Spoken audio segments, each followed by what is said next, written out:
Ready, Mary Jane? Yes, sir. Good morning, everyone. It's 9 o'clock, Wednesday, 10th, 2025, and we'll call our regular Commissioners Court meeting to order. First item on the agenda is roll call by our County Clerk, Mary Jane Zabial-Benoit. Mary Jane, good morning. Good morning, Good Judge morning. Commissioners. Good morning, Mary Jane. Judge Redmo, Present. Commissioner Moya, Present. Commissioner Morales, Present. Commissioner Solis, Present. Commissioner Garza. Present. We have a quorum, Judge. Thank you, Mary Jane. Next item is our invocation by Dr. Roger Miller, Commissioners Court Chaplain. Dr. Miller, good to see Good you. morning. Good morning. sir. If you'd bow your heads with me this morning as we begin our time. Our Father, Creator of all, we come together first seeking to honor and thank you for all of your provisions and blessings that we have received. So, Father, let us first be thankful, a people above all else. Let gratitude be our underlying foundation for life as we acknowledge you today. So we assemble here today, preparing our thoughts and organizing our agendas to undertake the business of governing and providing for the people of Zapata County. Today, Father, we come fully prepared and fully needing your grace and your strength for the decisions before this court. May we know without question that you are here among us to provide our judge, our commissioners, and our court members with all they need to accomplish the task before them. May they be assured of your desire to provide for their every need in this time. Father, we ask that you would increase their confidence in their decisions today. You would expand their understanding of the present issues. And Father, you would deepen their compassion for service to the people as our leaders. So Father, prepare them to see this day as what matters before them as an opportunity to experience your presence. And in Jesus' name we pray. Amen. I Pledge allegiance to the flag of the United States of America and to the republic for which it stands, one nation, under God, indivisible, with liberty and justice for all. Item number 4, Communications Commissioners, anything to share with the public this morning? This past week, I spoke with Marco Rueda, our salesman from Holt. He did mention that the excavator should be here on or before the Christmas week. I know we patiently been waiting for this Yes, piece of we equipment. made that appreciation. So just heads up, we should get it on or before Christmas break. That's definitely good news. I think this week we were working on trying to provide access to that water pumping station, and I think we've actually made progress on that to be able to fit that excavator in there to help alleviate the problems we're having pumping raw water from the river. So yes, that'll be a good thing when it gets here. I'm glad to hear that. So definitely good news for us. Yes. We've got, of course, our annual Veterans Ceremony tomorrow at 9 o'clock here at the courthouse. Invite all the public to attend. Junior ROTC is taking, initially, I guess, bringing that ceremony to fruition, and we'll be part of that tomorrow. So at 9 o'clock tomorrow, school district will be providing entertainment, and it will be inside the courthouse, so it'll usually be a very nice event. Also, Judge, I would like to recognize our high school sports. We did have our volleyball team. They did reach all the way to area. They faced a tough team. They came out a little short, but they had a tremendous season. So they'll be back stronger, better than ever next year. Also to our boys varsity team. I think they will be headed out to face Calhoun this coming week in the playoffs. It'll be a tough matchup, but we've had good games against Toloso Midway, against Calan, so Yes. they're ready, they're prepped, and we got a strong, fast team this year. Yeah, I was there at the game. They played tough. Yeah, and of course that Tolosa Midway team was big. There were some big boys there. Yeah, but we played really, really tough. We played them well. I know, there was a point in the third quarter where it was 20-17. Yes. So our boys are there. They're resilient. They're strong. They're fast, and kudos Yeah, to the coaching staff as well. Well, every segment of our UIL, they're doing well. Yes. Glad to mention that, Commissioners. Any other communications? Judge. Yes. Oh, Andrew, yes, absolutely. Good morning, Andrew. Good morning, everyone. We're gonna be doing the Blue Santa, this year. The last day to donate gifts is gonna be on December 15th. The locations are gonna be at the Zapata County Sheriff's Office, Dollar General North, the one north of Zapata, Dollar General on Highway 16, and the Dollar General by Falcon Bank. Any and all donations are welcome. If anybody wants to donate toys, they can contact me at the sheriff's office. We're gonna have these at the dollar stores and here at the sheriff's office. We're gonna put a box, and anybody that is willing just to donate a small gift, it'll help out a lot. We're in contact with the school, so we're gonna kind of coordinate something as well, so that we can get as many gifts as possible for the children. All right. Well, appreciate you guys doing that Blue Santa. I know it's the time, we're getting closer, time to give, with everything being so expensive. Yeah. We do have that, shutdown, so I know a lot of parents are, struggling, so, I wanna thank you and the sheriff, Anything at this point, Yeah, for sure. will help. Our last day to accept donations is November 15th. Okay. It's on a Monday. November, not December, correct? I'm sorry, December, my December. apologies, Yeah. December 15th, it's on a Monday. If anybody wants to donate, contact me, I'll be the point of contact, so, anybody here is willing to, you guys have, all of you have my phone number. Correct. You can give it away. So for the public, in order for them to, donate a toy, they reach out to you, they go to They the can reach sheriff's out to me, office? they can go to the sheriff's office, drop them off there, and we'll go ahead and look their name, that they donated. Any small toy, doesn't have to be anything extravagant. Yes. Okay? Thank you. Appreciate it, thank I you. think along those lines, of course, the plaza there, the decorations on it, members of the community have expressed interest in helping the county this year, and I said, look, we're welcome for any help, and make it a beautiful place there again this year, so we'll be decorating the plaza as we move. Together with the sheriff's department, I think that both the sheriff and he's also willing to help us decorate the county plaza there to have that event. And that's one thing that we're looking into, Judge. I was speaking with Mr. Gonzalez earlier this morning. I think most of the commissioners are interested in decorating their parks. To have a little bit more, venues and stuff for our kids, right, to look at attractions, right? I think, over the past few years, it's kind of died down. I think we gotta pick that up a little bit. So it's something we're looking into, to see how we can make that possible. I know for me, I wanna decorate Bravo Park. Get it nice and lit up, a couple of flavors here and there, Christmas trees. Well, those discretionary funds they have can be used for that? Right, well, it would have to be presented in Commissioners Court and approved by Commissioners Court since y'all are the governing body. If it comes straight to me, then that's not something that I can't approve or won't approve. And, but if it comes to y'all, to the Commissioners Court, then y'all can vote on it and. Like to move buy, forward. purchase any products? Well, for Christmas decorations, I mean, it's, It's not, It's not allowable. something- They don't have that discretion. yeah, they don't have that discretion. We'll have to come to a vote from y'all. Okay. And we did look into a AG opinion on I did it. get an attorney general opinion, and, that's what was mentioned, so we'll bring it up to, Commissioners Court for the next meeting. Well, I think that for transparency, that's. Yeah. that's better. Right, exactly. Just plan on what you want, then bring it up. I think we can pick up the Christmas fair around town. The plaza here in precinct 1, we have electrical problems, so Yes. we gotta be ready to make an Yes. expenditure to get those outlets going. My guys are already on it, I'm just gonna try to talk to local businesses, see if they can donate some of the stuff to us, and we'll put our part to get that plaza going, because I know it's something that's needed in the community. They The look forward community to looks forward to it on a Yeah. yearly basis. We also started with the one in San Ignacio already, there's a group of volunteers that are helping out. So we're gonna have a lighting at the plaza December 7th. December Good to see. Christmas tree could be going up soon. Very well. Thank you, Commissioners. Any other communications? Yes, sir. Sorry, my name's Antonio Cardenas, I'm with Laredo Medical Center, I'm gonna pass these around. Mr. Cardenas, good morning. Just promoting, we do have an event coming up on December 3rd here at our Family Medical Center. We are gonna be doing lab and glucose checks, we're gonna be presenting as well some of our services at Laredo Medical Center. We're gonna also be offering hernia screens, our surgeons are gonna be coming into town as well, and we're also gonna be doing self-breast exams provided by our providers too. We'll be providing also free flu shots as well. So it's a great way to kind of let the community know what LMC is doing, what we're up to, what services we have, and also a way of giving back to the community in itself. Good to see you, Mr. Cardenas, yeah. Yes, yeah, so December 3rd, we look forward to you guys showing, and please share with your constituents as well, okay? Thank you so much. Awesome, thank you. Appreciate it, sir. Thank you.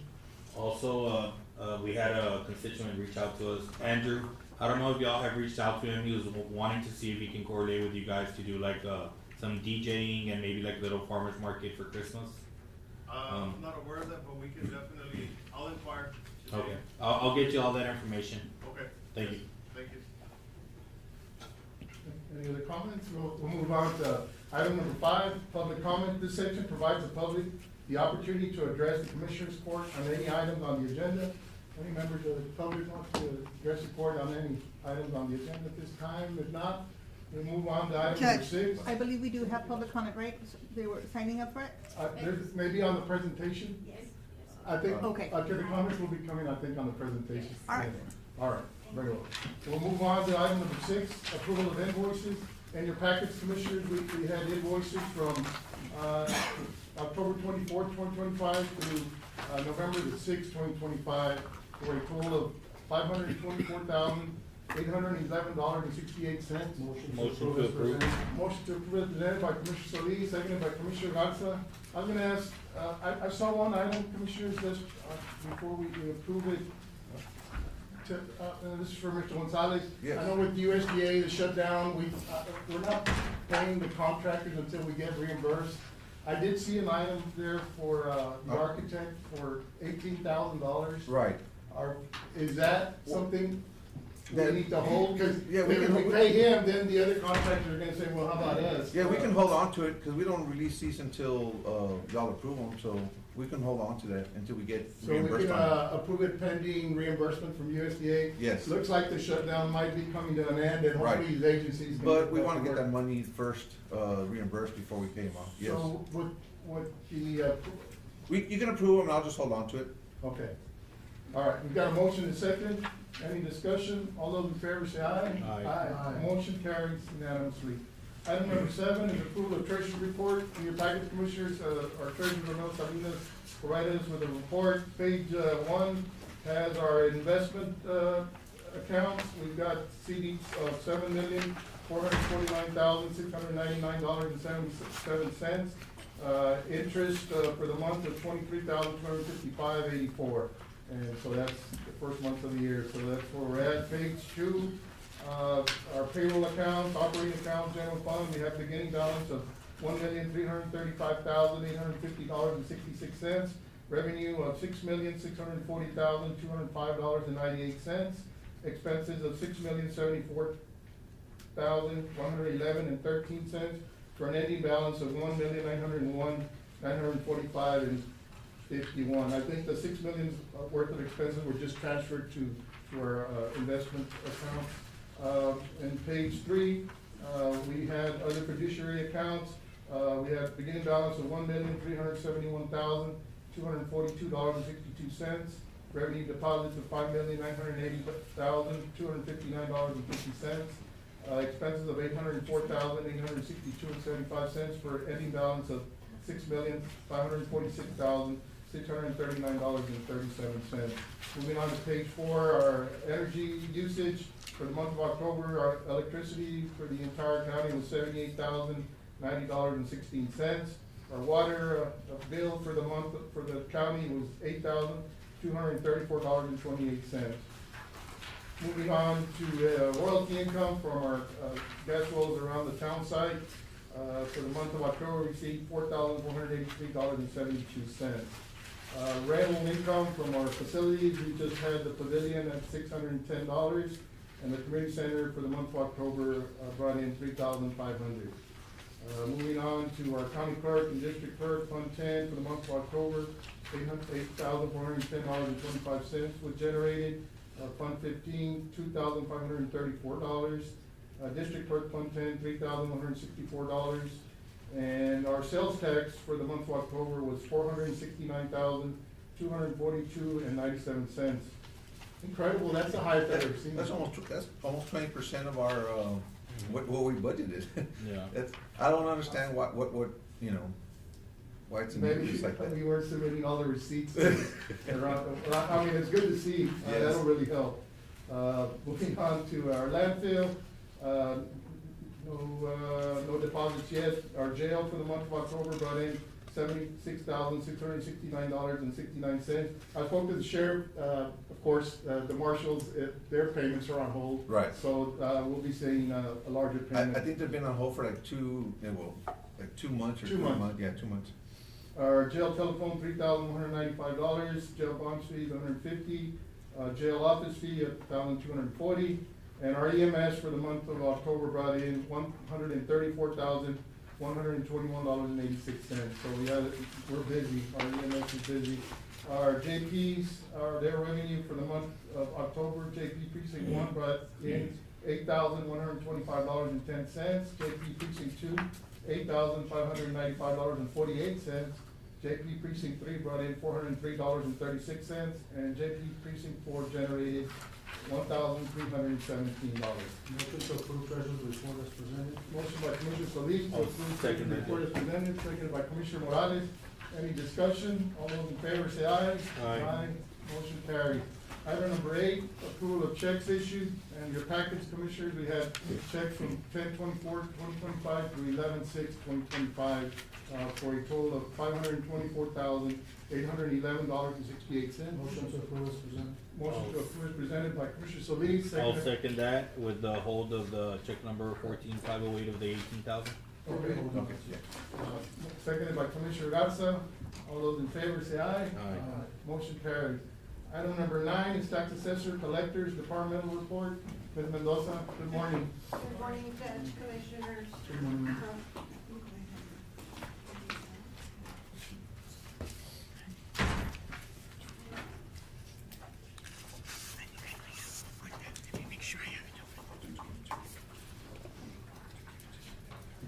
Good morning, Betty.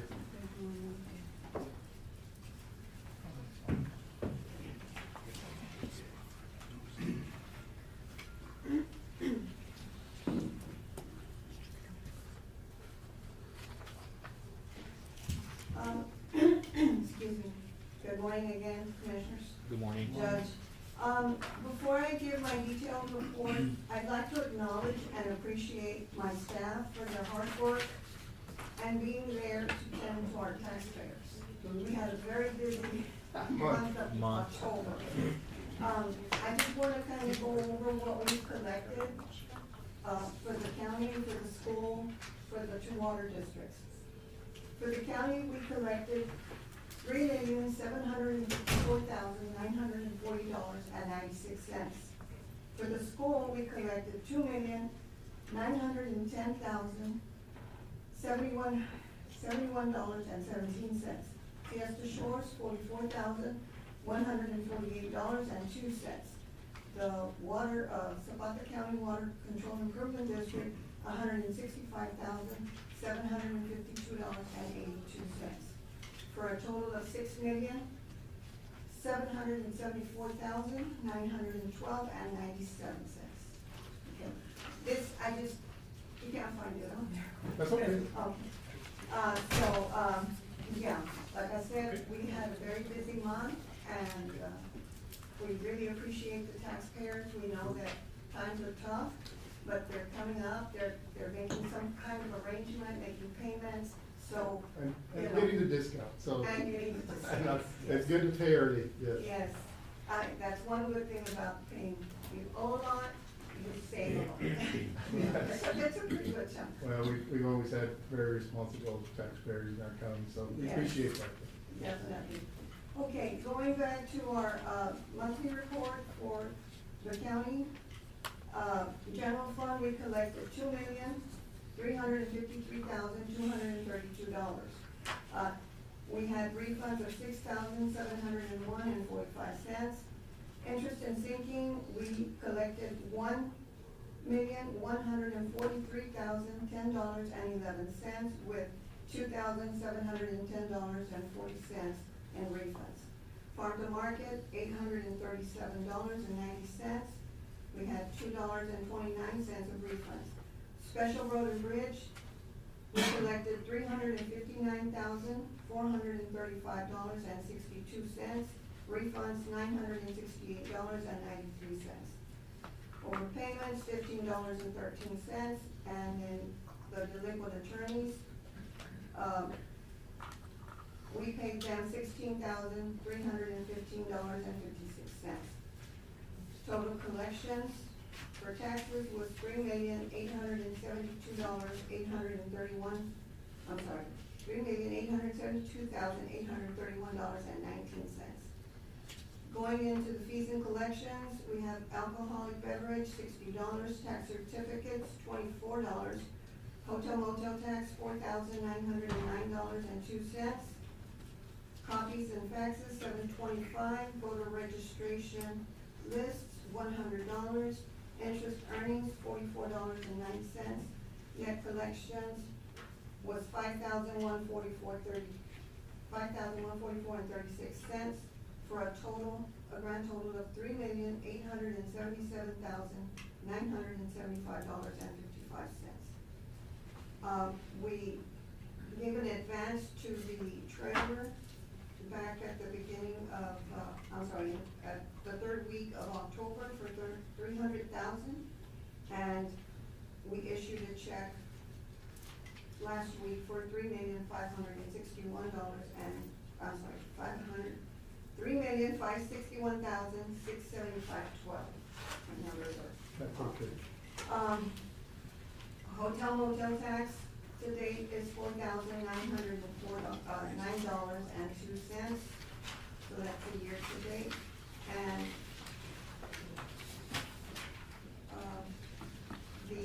our collection rate is 35.20 compared to last year, 20.60. So Okay. we have Thank you. still working on mail and stuff. So. Very well. Thank you for the report. Any questions, Commissioner? Move on to reports and presentation. Item number 10 is a presentation on the proposed plans for the border wall in Zapata County. Christopher Rincon, I think I see him in the audience. Mr. Rincon, good morning. Good morning. Mr. Rincon, good morning, sir. Good morning, Judge. You can lower the, Commissioners. yeah, it's adjustable. I'm grateful that you're giving us this time this morning to discuss this presentation. I was hoping that we would have a draft of a resolution that we could present to the county to sign that would have some very crucial economic reasons about why we should be in opposition to the placement of the border wall. We're not against border security, it's nothing like that. But as residents of this county, when you see this presentation, you'll be very alarmed at what they plan to do to the river. So we have three components for the presentation this morning. The first is a PowerPoint, and I think that Roxy has kind of rigged up a Good. projection. We're good to go. Yes. We tried it out, that's good. Yes. Okay. And we have the tribal chair, Juan Mancias, who's the tribal chair of the Carrizo Comecrudo Nation of Texas. Okay. And they've been identified as sort of the oldest First Nation that belongs to our area. So I'm very honored that he and his cousin, Dr. Christopher Basaldu, who's an anthropologist, is here. They can express some concerns, tribal concerns. I had the opportunity to work as a tribal monitor when we were working in Stark County on the construction of the border wall there. And Zapata County is a very rich place that has a lot of undiscovered cultural resources from that time period. And of course, everyone here knows about the native burial that was discovered in San Ignacio that was dated to 1400 AD. Remember that, So- yes. So there's still a lot of material that could be discovered. That's at risk. And then we also have some residents who would like to speak about their own personal experiences. You don't really think about the scientific community of Zapata County, but after our presentation today, you'll see that we do have plenty of scientific professionals that live amongst us. Good, Christopher, thank you for making the court more aware of what, of course, we've been dealing with the wall for a few years now. I think the county was successful a few years ago in saving some of our county property there in San Ignacio from being even disturbed. And certainly the court has always wanted to keep our history, which San Ignacio seems to be our last site for holding our history. So yes, we're concerned about what may be coming to our area. So thank you for being so involved. I've got quite a list of speakers. Is there any particular order that you would like to call them on? Yes, we'll start with the Rio Grande International Okay, Study very well. Center. So Martin Castro has put together the. Okay, very well. And after that, we'll hear from the tribal chair. And Okay. then after that, start with Elsa Hall and some of the other. Okay, very well.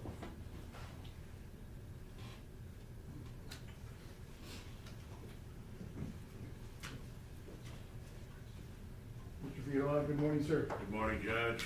morning. Judge, I might be popping in and out. We have 49. Yeah, we got 49. Judge, so, Judge Lopez isn't here yet, so. Okay.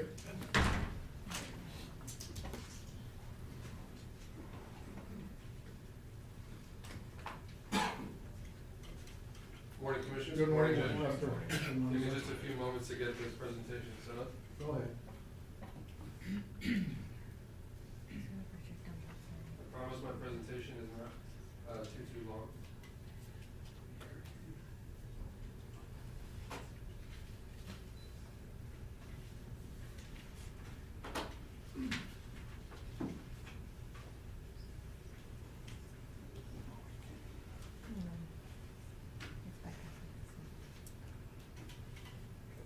This projector.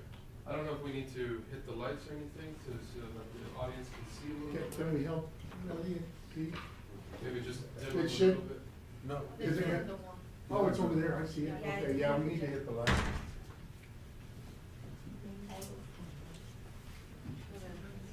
There you go. Thank you, folks.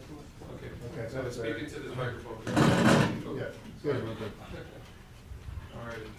Well, good morning, Commissioners. Good morning, Judge. For the record, my name is Martin Castro. I serve as the Watershed Science Director at the Rio Grande International Study Center, located in Laredo, Texas.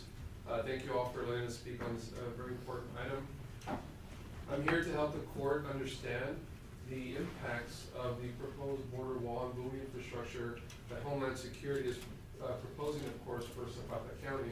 This slide deck, I'm going to walk you through a couple of some informational pieces, information about the Homeland Security Smart Wall map, as well as the maps that you may have before you to visualize some of these impacts. Okay, so let's go through this together. So for some context, on October 10th, last month, Homeland Security announced the award of $4.5 billion of new contracts under their Smart Wall initiative. These contracts included, in the official press release from DHS, 10 contracts awarded for projects in San Diego, Yuma, Tucson, El Paso, Del Rio, and Brownsville. Zapata, our neighboring, of course, Webb County, was not included as part of this announcement, but just so you're aware about the locations of these projects that Homeland Security has awarded, okay? So, for Zapata County specifically, Homeland Security is planning approximately 24.7 miles of new border wall, and this is, of course, from northern Zapata. This is connecting, and I'll show this, to the state's existing border wall, which has been built over the last couple of years. It'll go right through the town of San Ignacio, through some colonias, and it'll continue just south past the town of Zapata. This 24.7 mile wall segment is categorized as planned on Homeland Security's official Smart Wall map. Of course, this raises concerns about land condemnation and community displacement. In addition, Homeland Security is also planning to install 56 or about 57 miles of floating buoy barriers, which I'll show in just a minute. These buoys would span nearly the entire county riverfront from northern Zapata all the way to just terminating just north of Falcon Dam. These plans, of course, are going to affect, as we've seen them, residential areas, riverfront access points, and other ecologically sensitive zones. So, this is just a few examples of existing border wall that the state has built here in Zapata County. As you can see, some of the wall infrastructure. The photos on the bottom left and the one on the right shows you the size of Homeland Security's proposed Security Enforcement Zone, or SEZ, which is about 150 feet. That's the same as a 5-lane highway, and you can see just how much frontage the wall would have to occupy on private or county land if it were to be constructed, of course.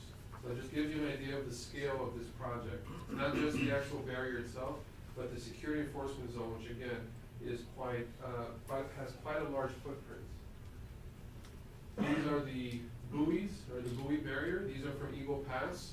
You may have seen these in a couple of news articles, but this is exactly the same infrastructure that the state, the Homeland Security would want to install here in Zapata County, what they are proposing. These buoys are about the size of a person for reference. They're also in the middle. They're also separated by this large rotating circular saw that I think is the intention there is to possibly deter or harm individuals who may try and scale or climb over. Did you say a circular saw? Yes. In the middle? Yeah, you can kind of see it on the bottom right there in between. It's a circular saw blade designed to injure. So these are still in Eagle Pass as of today. They're the way they are attached to the banks of the river. There's large cement slabs. You can see that they're on the left. That's what anchors them to the ground.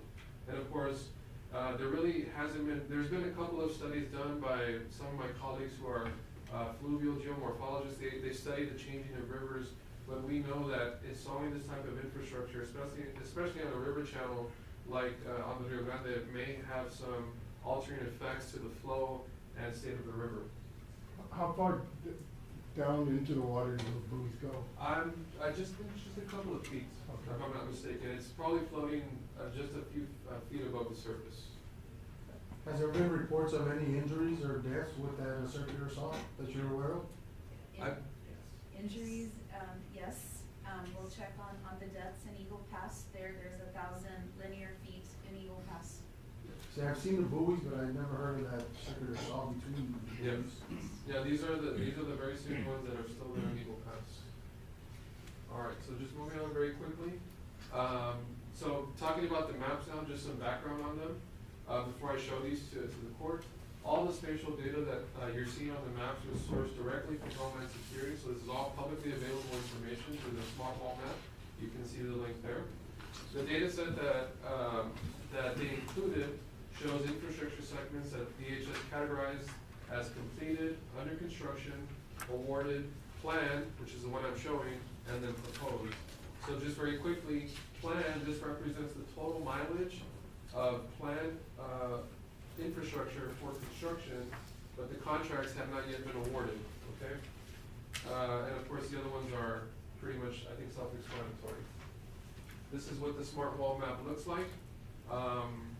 Very interesting to me. I have a background in GIS and Geographic Information Systems. This smart wall map is something that, when it was released, I found to be quite impactful in the fact that DHS usually, historically speaking, has not really publicly shared the alignments of some of these proposed infrastructure projects for the border wall. But this time they actually shared it for the entire southern border from California to Gulf Coast. So that's how I was able to retrieve, how we were able to retrieve this information, make copies of it, and then present it in a much more clear way to the court. So how did we develop these maps? We didn't alter any of the geometry or content from the original data sets. The only items that we enhanced were just very minor visual enhancements to improve clarity and readability. For example, the floating buoy barrier that you're going to see on the maps are shown as orange dots. They were represented as lines. I'm not sure why they did that. I wanted to improve that. In addition, this is very important, we also applied on our maps a 150-foot buffer for the proposed security enforcement zone. This is something that was not shown on the smart wall map, but we know it exists, as you just saw. We know it exists and it will be done as part of this infrastructure based on the photos that you all just saw. And of course, we created these maps using our GIS software, and they've actually been published on our website for public awareness.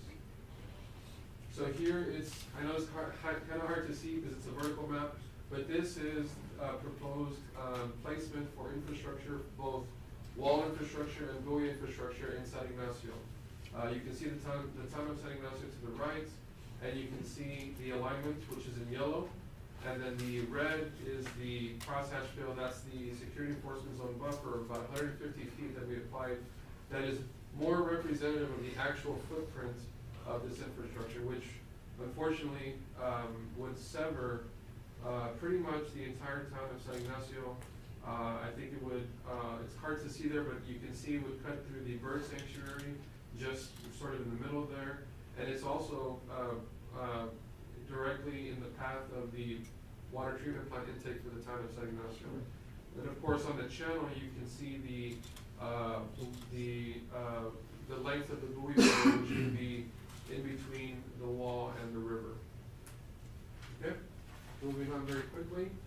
This is just south of San Ignacio through some colonias, and you can see again, it would essentially sever a lot of the communities and residential units and colonias in this area, the wall itself.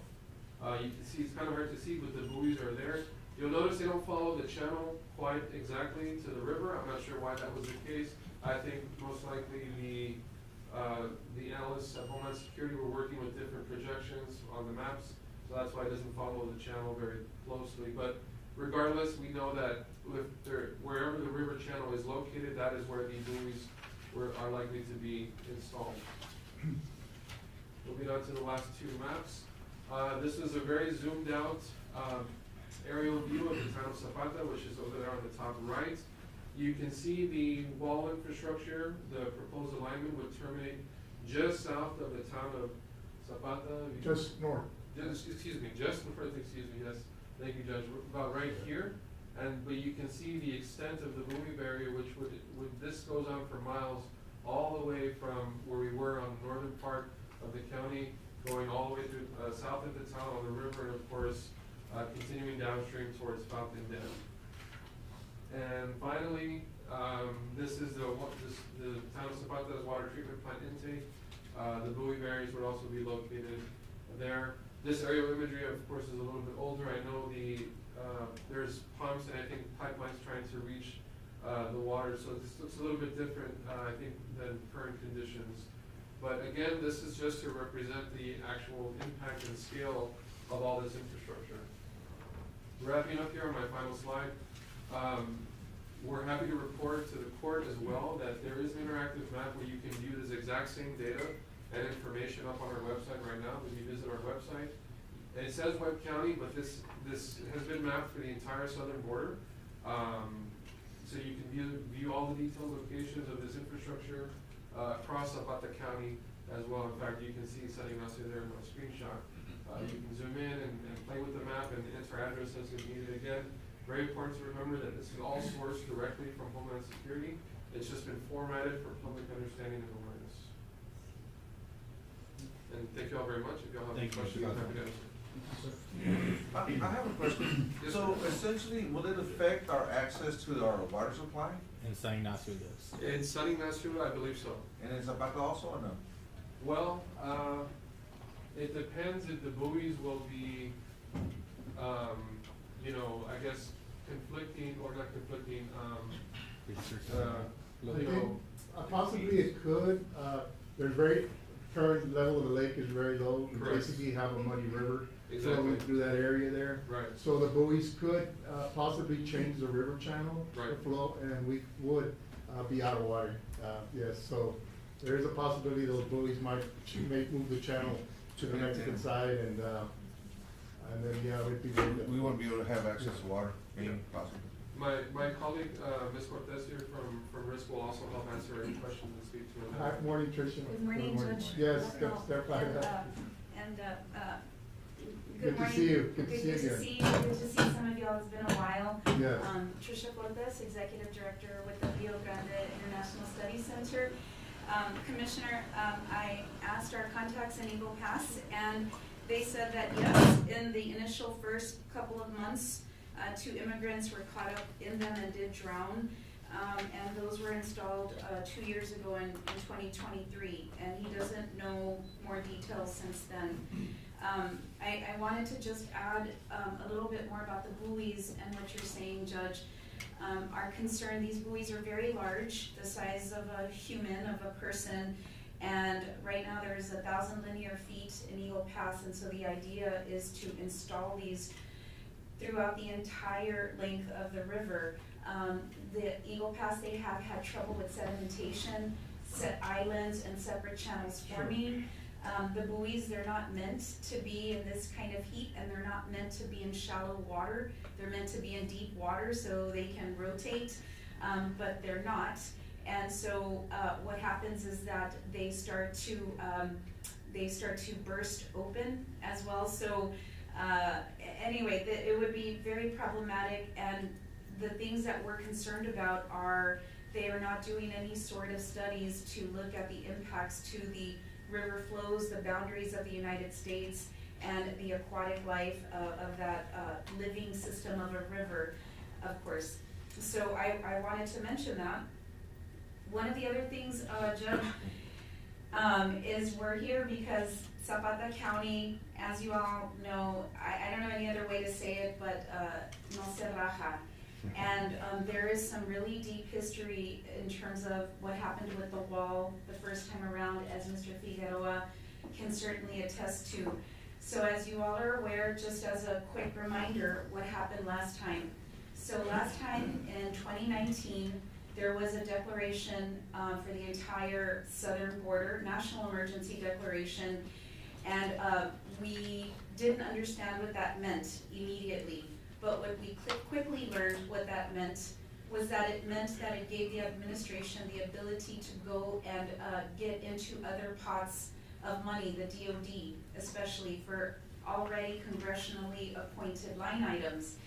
And so as a result, what happens is when they start to issue the contracts on these, on the sectors, our understanding, talking with DHS a couple of weeks ago, is that they are planning to issue the first set of contracts before the end of this year.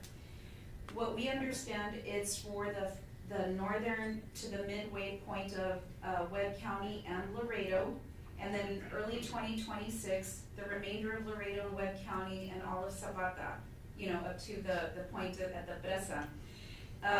That's what we have been told. And it's kind of like the great baseball player, Yogi Berra, right? It's like deja vu all over again. We've been here before. What happened is that Zapata County held the line. Even though they said over and over and over back then, this is a done deal, the monies are there, the contracts have been issued, the land's already been staked out, but Zapata County, along with others, filed suit. And Zapata County, along with Councilmember Melissa Figueroa, but not in her capacity as council member, as a riverfront landowner, and Chris Rincon, filed suit against the administration on due process and also on eminent domain and the waivers of law. Because what happened is, in May of 2020, the federal government filed suit against Zapata, wanting that right of entry. That's key. That's where you have the most leverage, and Zapata didn't grant it. So the feds sued May 7th. Zapata swiftly countered with a suit on July 6th in 2020. What happened as a result of that, no other border community has been able to achieve this, but Zapata County was able to get those waivers of law lifted. Nobody else has been able to do that. And those contracts worth $1 billion for the Laredo sector, which is Webb and Zapata, to confiscate and destroy 71 riverfront miles. Those got lifted in 2021, and then the federal court in June of 2023 canceled those waivers. So this was historic. This is a tremendous victory for South Texas, and thank you to you all who led that. So just very quickly, just wanted to mention again our understanding of the Fed's timeline, our understanding of the environmental degradation that would come not just from the buoys but the wall, because they don't just want the 30-foot steel wall. They want, and they have told us, it's 150 to 250 feet, the length of a 5-lane highway. That would become off limits. It would become property of the U.S. government forever. So this is a wall and a project, an infrastructure project that they're planning for the next 100+ years. When all this is said and done and they take off, we're gonna be left to deal with it. Our kids and their grandkids, this is what we're gonna have left. So we are going to lose access. It is almost, in some ways, death to the river because of that ecological corridor and these channels and everything that's going on. So in closing, Judge and Commissioners, we hope that you have that same courage. We're gonna need it again, no matter what they tell you, and as politely as they're gonna tell you, or as threateningly and aggressively as they're gonna tell you. What we learned last time around is nothing is ever a done deal, and no one is invincible. And if people stand united and together, we can defeat these types of projects because we've done it before. And as Yogi Berra said, also, it ain't over till it's over. And so we ask that you all stand firm and strong and do what is needed, again, as this comes bearing down our necks once more. Now, I have a question. Yes, sir. As per your understanding, what's the reason behind the wall? When I've seen record-setting low numbers of apprehensions, of course, all over South Texas, you know, we hear all over the news. So obviously that's thanks to the Border Patrol agents out there. That's a huge thanks to law enforcement working side by side with Border Patrol agents. I'm an active law enforcement officer, so I do see that. I do see all the presence along the border. So what is the reason that, you know, to your understanding, for that wall, when I think these Border Patrol agents and law enforcement have been doing an outstanding job? The myth of the invasion is what it is. That's what Fox News will have you believe. It's an invasion. I think that's an excellent question. I think we all have that question. I think that is the question to ask.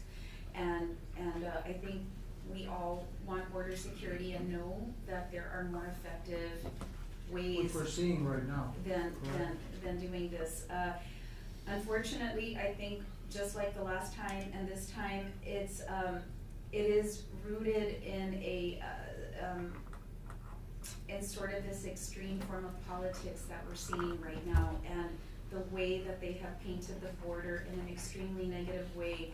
And they've kicked us around a lot, and they would paint a picture of us in a way that is not our shared and our lived reality. And I think that's what's most frustrating about this, because we know it's not needed. Here, there's many other ways they've been effective, and this would just cause so much destruction for such the long term that we'll have to deal with. Thank you. Thank you, Judge. And just wanted to mention, earlier this year, American Rivers, a national organization, listed the Lower Basin from Amistad to the Gulf as one of the 10 most endangered rivers, and in this case, river segments. So we need the federal government to be investing in a way that's going to ensure the long-term well-being of the river, to bring this back to life. This is going in the opposite direction. You know, of course, Falcon Lake, the government already owns a lot of property along the lake, so how can you fight if it's on their property? I mean, I think it'll be a difficult challenge we were protecting a couple of acres in San Ignacio, and the commissioners at that time felt it was in our best interest to do that and to show the history. But a lot of the land along the lake is already their property. I don't know how difficult that is going to be a challenge. Well, what we've noticed in the past is they really don't adhere to floodplain sort of requirements. Well, I know. So I think they've got elevation up to maybe 314 as far as in our accounting. So possibly they could use all the land within their own.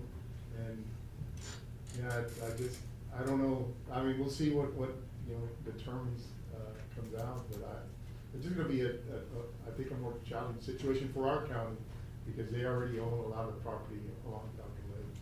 Right, but they don't own all of it. Not all of it. They can't do it without the land. And that's really what matters in that right of entry, where they're gonna come knocking on your door, asking for it again. We'll do our part to help out in any way we can, as much as we can. Thank you, Commissioner. Thank you, Judge. Thank you very much. Thank you. We have Mr. Edgar Villaseñor.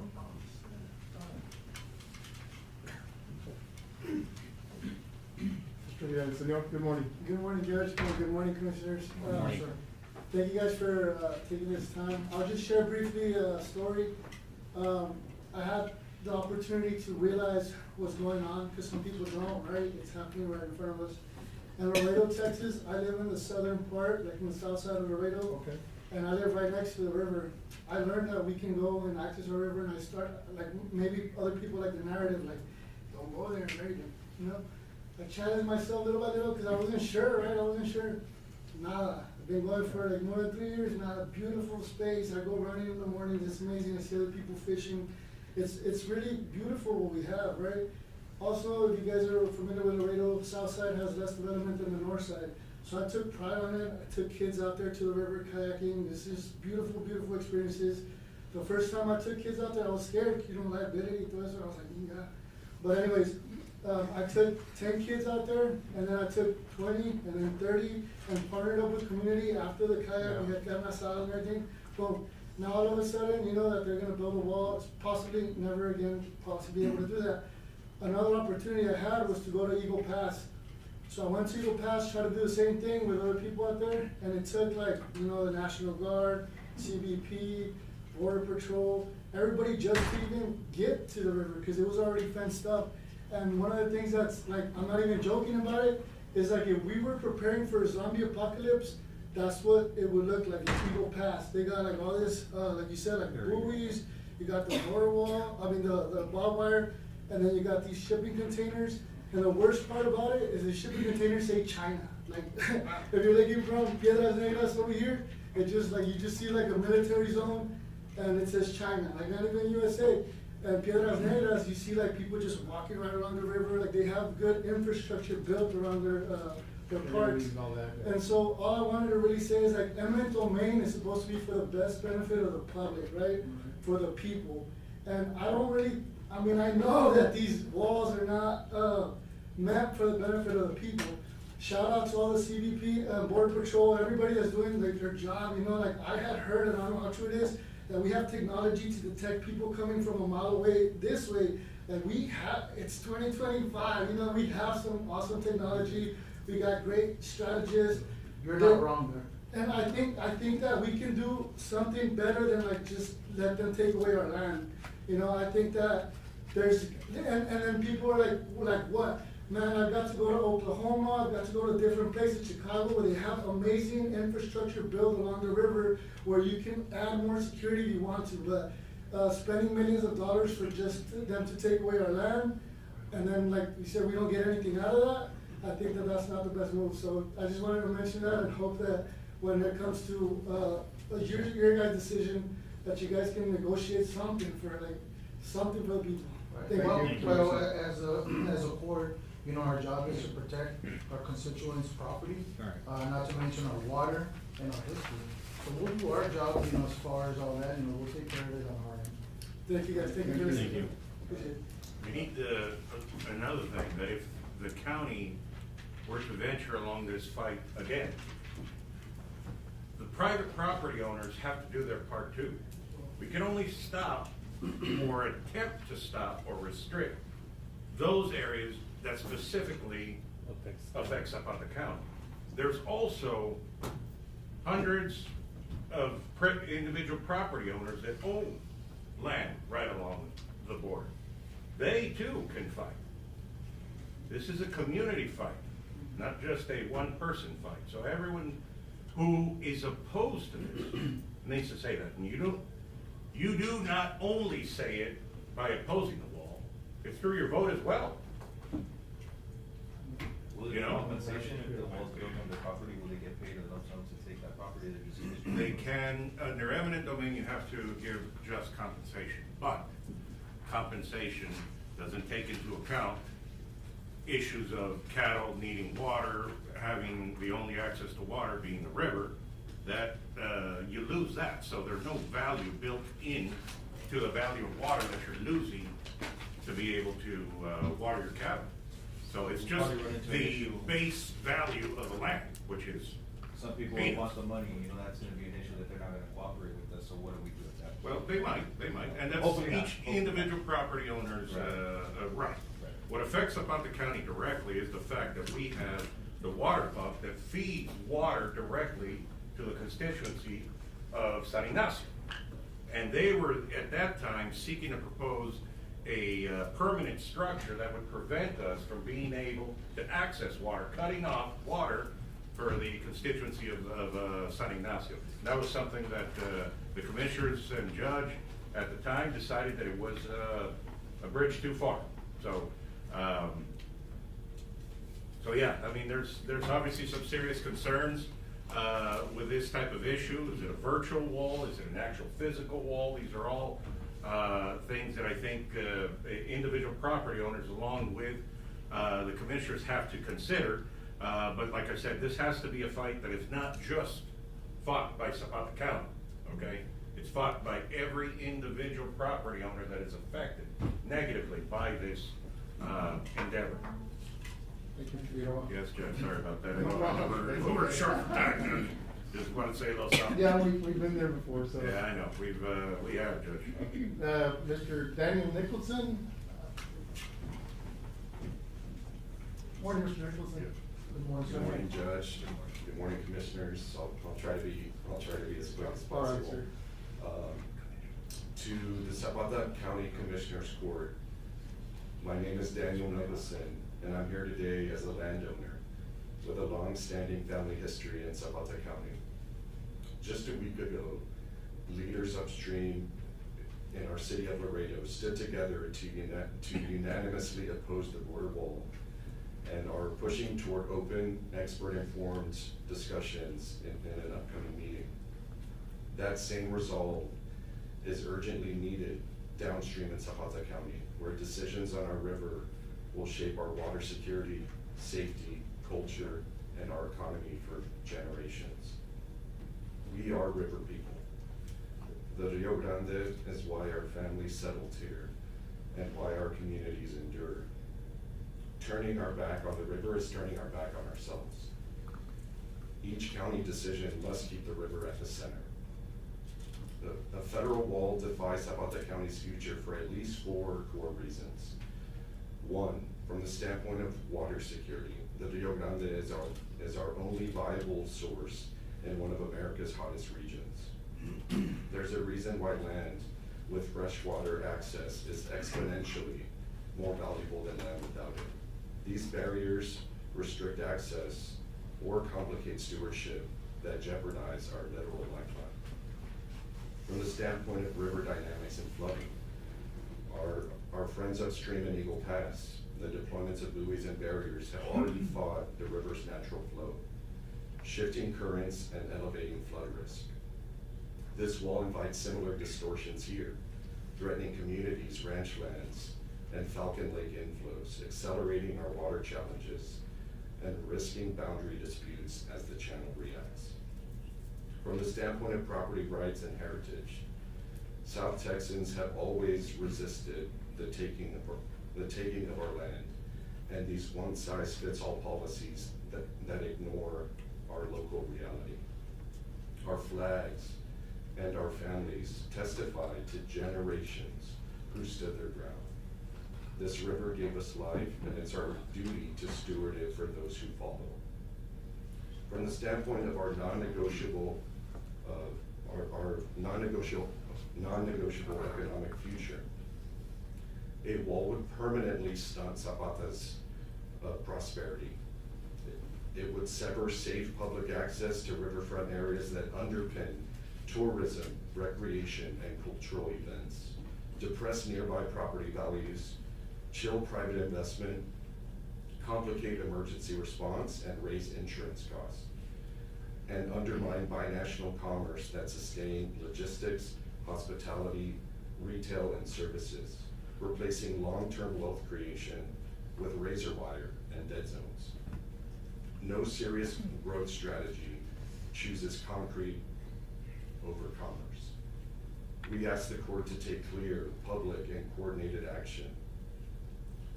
Please oppose this new wall construction for Zapata County. Convene with experts in hydrology, with people who study geomorphology, with emergency management, with litigation, and economics for open testimony. We ask that you coordinate with Webb County, the city of Laredo, and sister communities in Tamaulipas to present a united regional front. We insist that any federal action undergo rigorous analysis that fully accounts for water, flood, cultural, and long-term economic harms. We are ready, respectful and resolute to support you guys. Keep the river at the center, keep our people at the center, and keep Zapata County's future at the center. Thank you. Yeah, I personally agree everything, Mr. Nicholson mentioned this morning. I think the residents of Zapata County, long-term residents of Zapata County that went through this maybe 7 years ago when we lost our homes, we lost our ranch lands for the construction of Falcon Lake, and basically we're asked to move to a new location with very little compensation. So yes, we have a long history of being overlooked and maybe taken advantage of. So yes, we've all gone through this. We've got Mr. Roque Haynes. Mr. Haynes, good morning. Morning, Judge, County Commissioners, County staff. My name is Roque Haynes, and I'm standing here in front of you all speaking as a multi-generational Zapata County landowner. I just want to echo some of the sentiments of my colleagues, and I want to urge you all to show unity, stand with Laredo and other border communities in opposing this border wall. Don't let them rob you of your legacy. Be vigilant. The right of entry is the first step in condemnation. It may sound innocuous, but it is a Trojan horse, so it's important not to sign that. We stand for border security. We support the Border Patrol, the National Guard, and all law enforcement that helps to secure the border. But again, like Commissioner Solis mentioned, crossings and apprehensions that are on all-time low. So really the answer as to why we need the border, more than likely it's political theater. So don't let Zapata County be collateral damage for this dog and pony show. It'll create an environmental catastrophe, and really to deny access to the river is not just a property rights violation, but it's a human rights violation. I'll end with this. Just true border security takes into account the rights of the riverfront landowners, which is not the case here. And I think you shed some light on some history. The same methods that were used during the Falcon Lake construction are being used here. Again, yes. And so we need to stay strong and be vigilant. So thank you. Thank you. Thank you, Mr. Hanks. Melissa Cigarroa, Council. Good morning. Good morning. Good morning, ma'am. Good morning. I'm happy to be in front of you. As you know, I'm here with two hats, and I don't know if I can remove one from the other, but I'm going to try. So I do sit on City Council in the City of Laredo, and we are facing exactly what Zapata County will be facing. I don't know if the federal government has already reached out to you. They have reached out to the City of Laredo. They've spoken with our mayor and our city management. And we were shared a little bit of that on our November 3rd meeting that just passed last week. And out of that meeting and out of the discussions that we had, we came forward with a resolution that the City of Laredo is all about border security. We believe in border security. We believe in the combined efforts of law enforcement.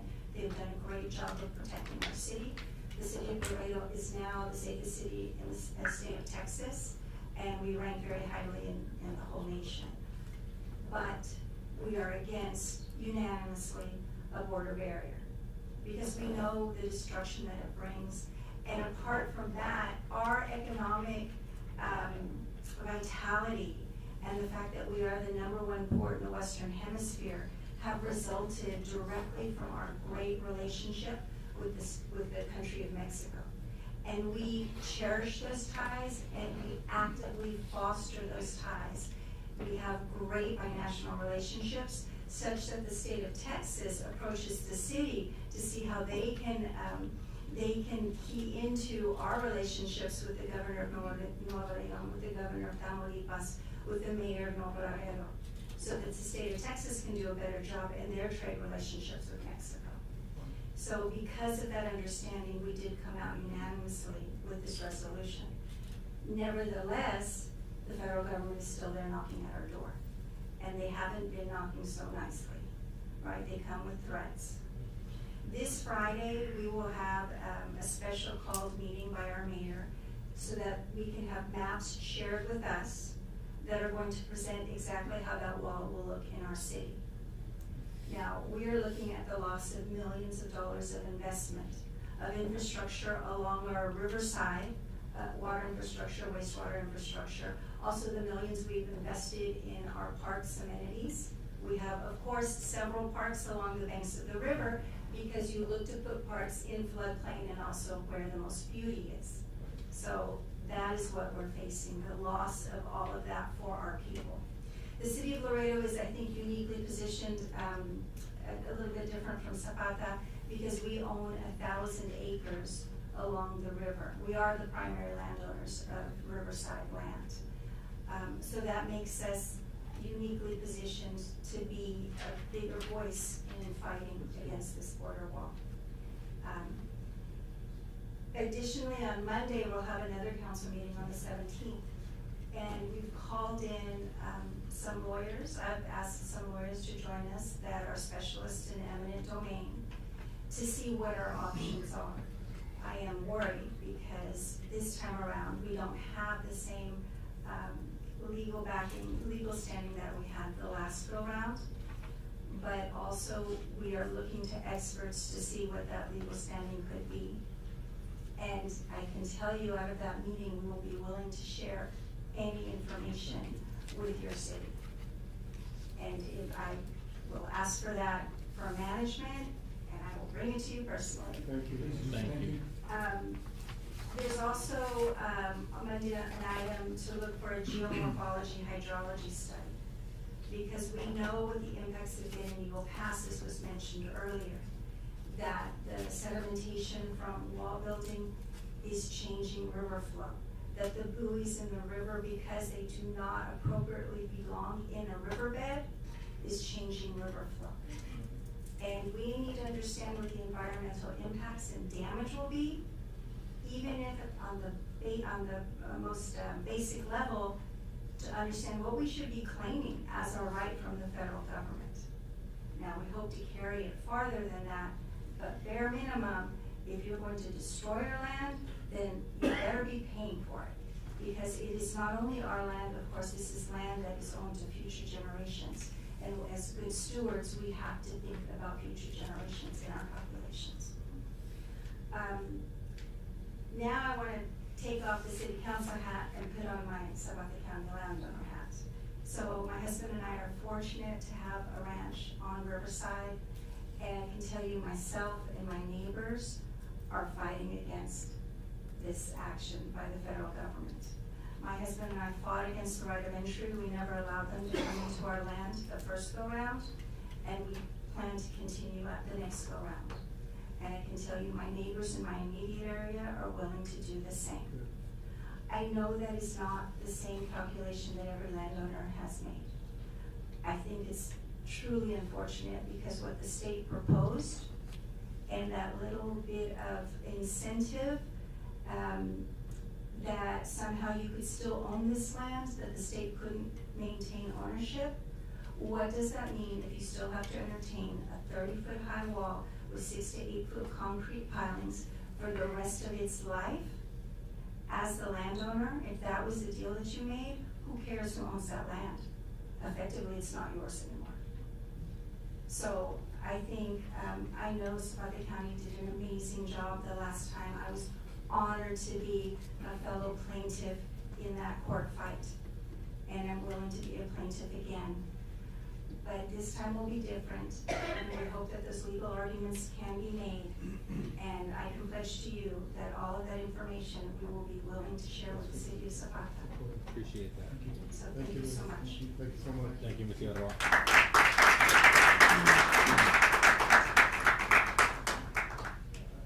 Mr. Uribe, I think you wanted. Well, I want to speak briefly. I don't want to Okay. belabor the point, but I do want to join every single individual who's spoken today. And I'd like to adopt the reasons why this Commissioner's Court needs to oppose the proposal that you saw on the screen.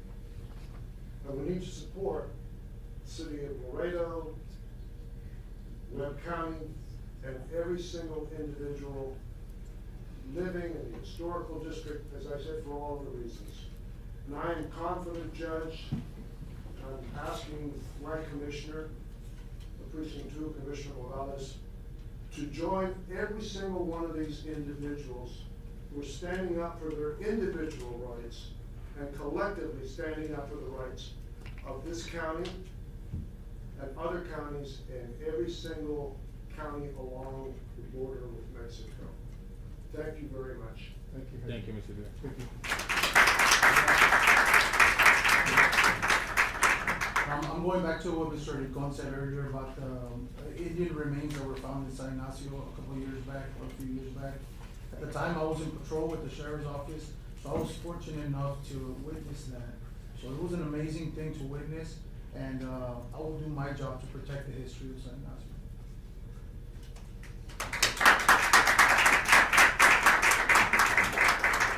Anyone else? Christopher, you. Mr. Mancias and Dr. Basal. Okay. Would like to address the tribal concerns. Morning, sir. Good morning, how are you? Good morning. Morning. And I just, wanna let you know that 500 years ago, when the first Europeans showed up here, there was clean water, clean air, and clean land. And we didn't have any problems with the water of the Rio Grande. You could drink water right out of the Rio Grande. I mean, we know that it's record. So I bring you some history about who you are and what this land is here. You have found remains in Zapata, Texas also, that are my ancestors. And we're not one of the richest tribes in Texas because we're not federally recognized, and we don't care to be federally recognized because we don't want anybody telling us who we are. We know who we are. We speak our language, so I'll preach you in my language. I see the names that are here. Some of y'all are probably related to me, you know, in one way or the other.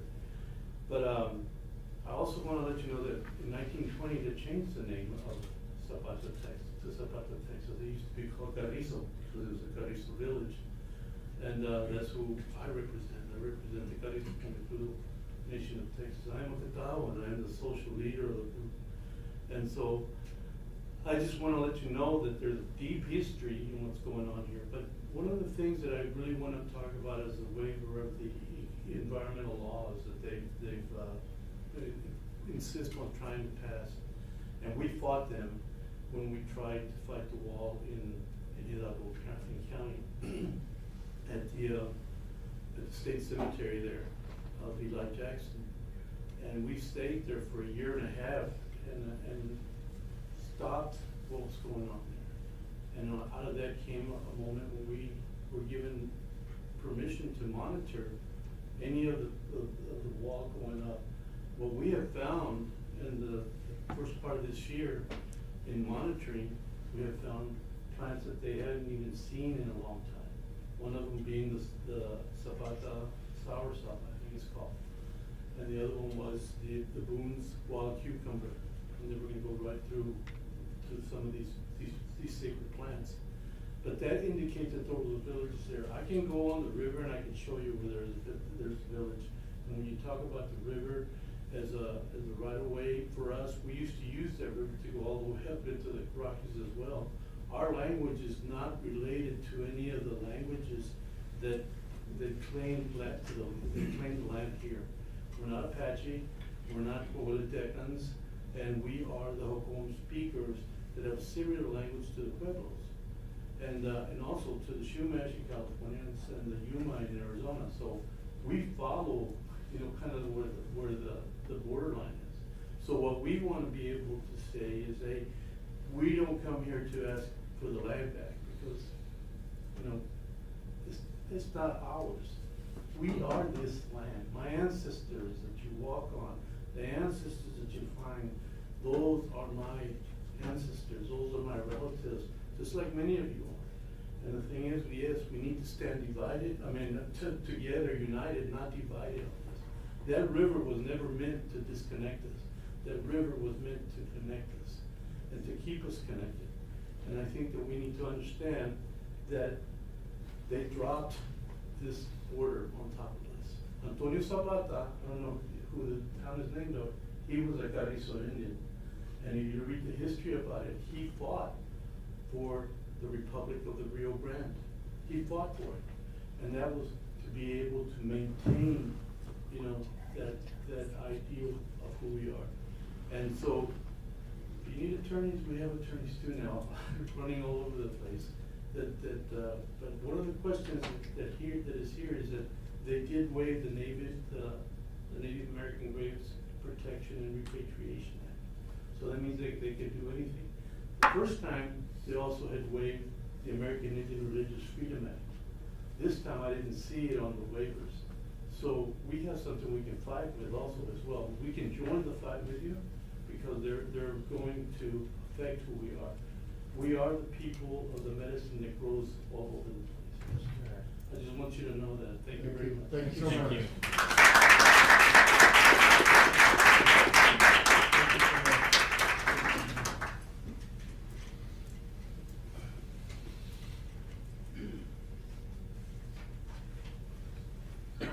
Good morning, sir. Yes.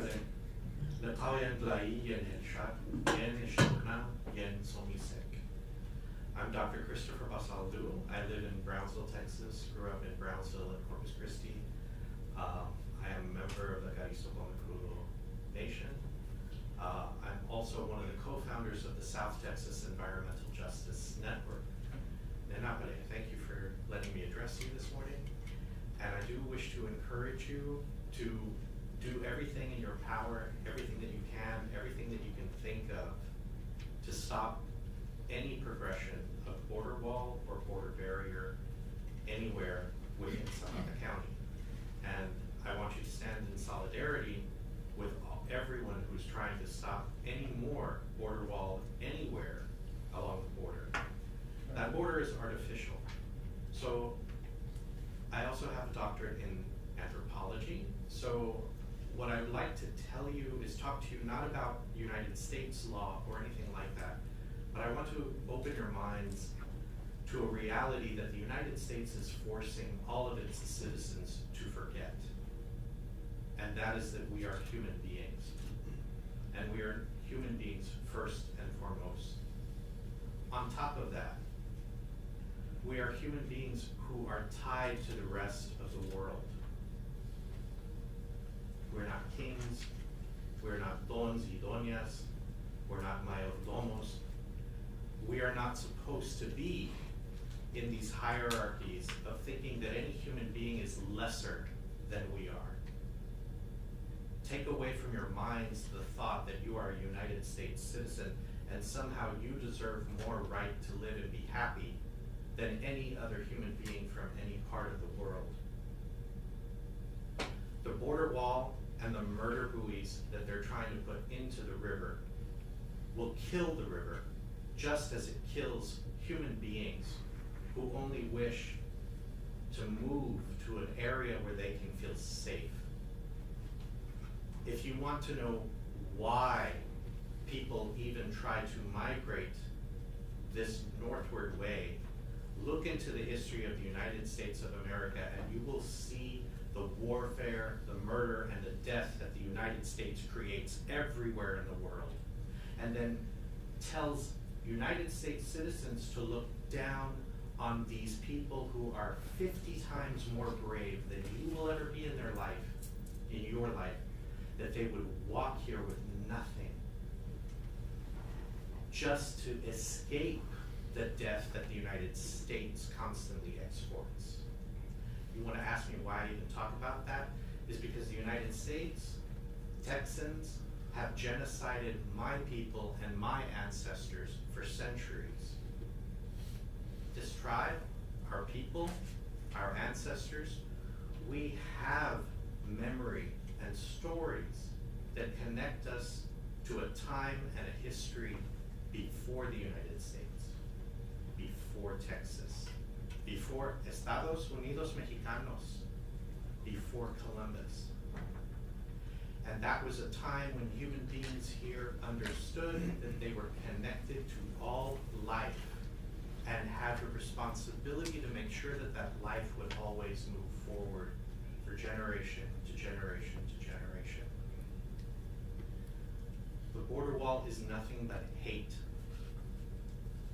The border wall is nothing but laundering taxpayer money to give it to cronies, who are people who are attached to the military-industrial complex and the border military-industrial complex. The buoys they want to put in that water do nothing but harm the environment, and I also want to remind you of all of the environmental and historic protection laws the United States has waived in order to expedite the construction of this port, this ongoing land theft, this ongoing destruction of the history of our people, which is all along this river on both sides. That river is sacred not only because it gives us life, literally by giving us the water that we need to survive on, but it also connects us to all other human native nations who live along that river from its beginning until its entrance into the sea, which is right now being destroyed by the fossil fuel industry, by space tourism and a new space industry that's being run by a Nazi, the richest man in the world, who does a Nazi salute at the presidential inauguration in January. I want you to understand the direction that history is going right now. And it is one that is accelerating death, not only for human beings, but it's accelerating death for the planet, for life, for other species. All the other species of plants and animals that are our relatives. We are not better than them. We literally rely upon them in order to remain alive. Human beings are one of the weakest species on the planet because we require so many other plants and animals just so we can live. So I want you to remember this, that our job as human beings first, not citizens, not landowners, because remember, how many people don't even own land? Private landowners do not have the right to give away the rights of nature to murder a river or make a species extinct. And if landowners think they have that power, think about the arrogance, the pecado, the arrogance to deny God, to think that they have the right to give a murdering government the right to destroy a river and to murder our fellow human beings who are just trying to come over here, most of whom do come through the ports of entry, not just by crossing a river. But remember that. Where is our humanity? So if you think, oh, the government's coming in hot, I don't know if we're going to be able to resist them, you resist them with every breath you have left in your body. Thank you, Doctor. Thank you, sir. I know, I Thank you.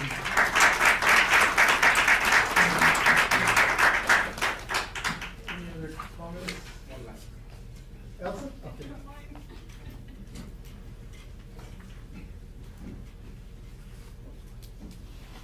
Morning, Elsa. Hi. Morning, Judge, Commissioners, everyone. Good morning. My Elsa name Hall, is- for the record, yes.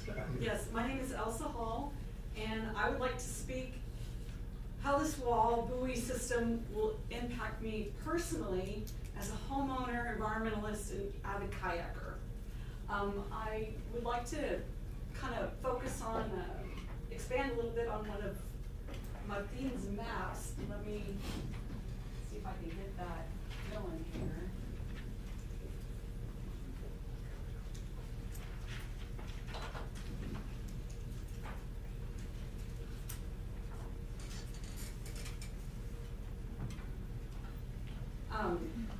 This proposed wall is slicing across not just the county road, but my property, and I live there. This is my home, and it's a very small piece of property. It's only a few acres, where I've raised my 2 daughters, and so this is our home. Craig, can you please turn the lights off, please? Thank you.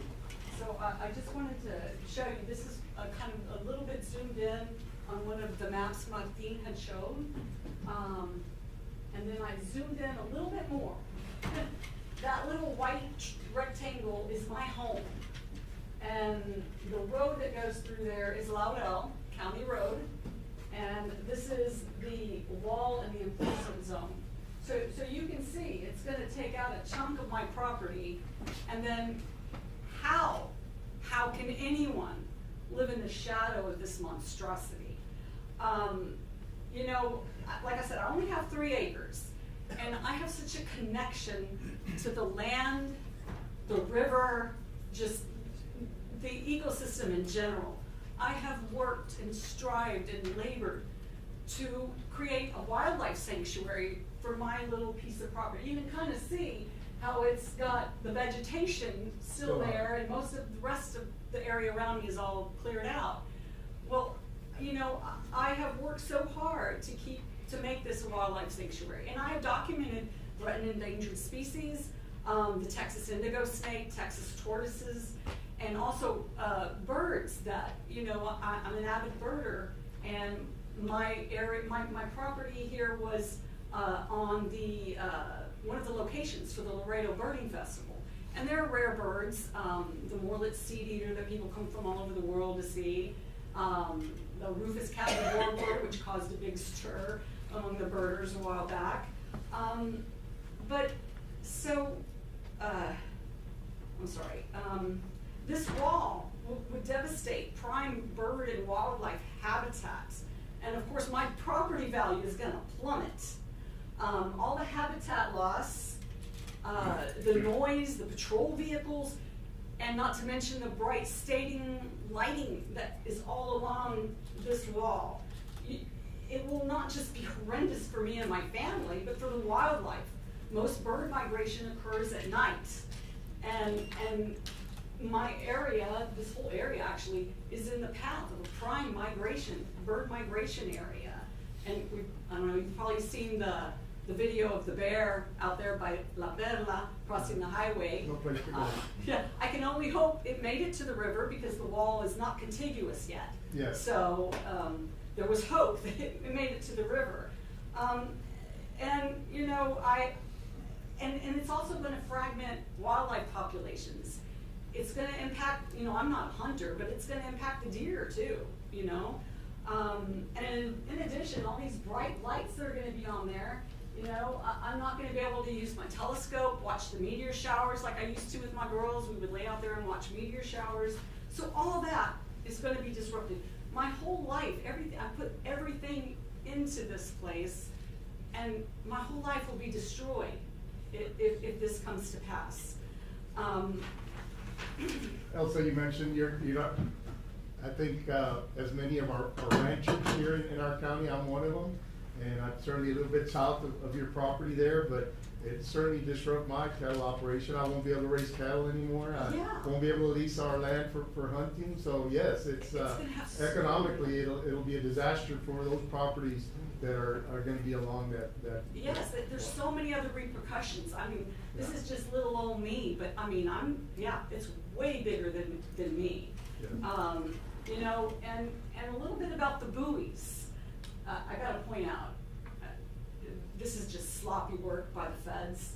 You can see that line of orange dots? They put it in the dry part of the river. I mean, you gotta go maybe another quarter mile to get to the river. I mean, that's just sloppy. They're not even doing the research. They're just throwing stuff out there. But like we've spoken other people have spoken, these buoys, they're designed for open, deep water, not Not flowing 2 foot of rivers. water, like we have. And it's causing sedimentation, changing the flow of the river and the water quality. But this is going to impact, or it could very well damage water intake pumps. And it's gonna make the water more difficult to treat by the water plants as well. So this is another thing that people aren't thinking about. You know, and I can't imagine, I just went kayaking twice last weekend. I can't imagine being cut off from the river and never being able to go kayaking again. I mean, I just can't imagine that. The government is playing games with our lives, the land, our homes, the river, and we all know, people have spoken to, there are better ways to secure the border other than a costly, ineffective, destructive wall. A wall they can't even build legally. So that's why they've had to weigh dozens of laws all along just to build it. They can't do it legally.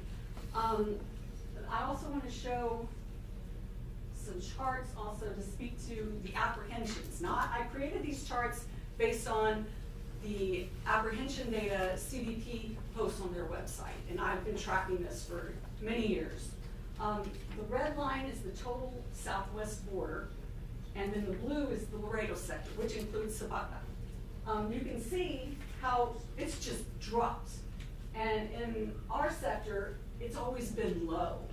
Here's like a close-up. You can see this is the Laredo sector data blown up. You can see how it's just dropped. Historically low numbers. You know, and this is without a wall.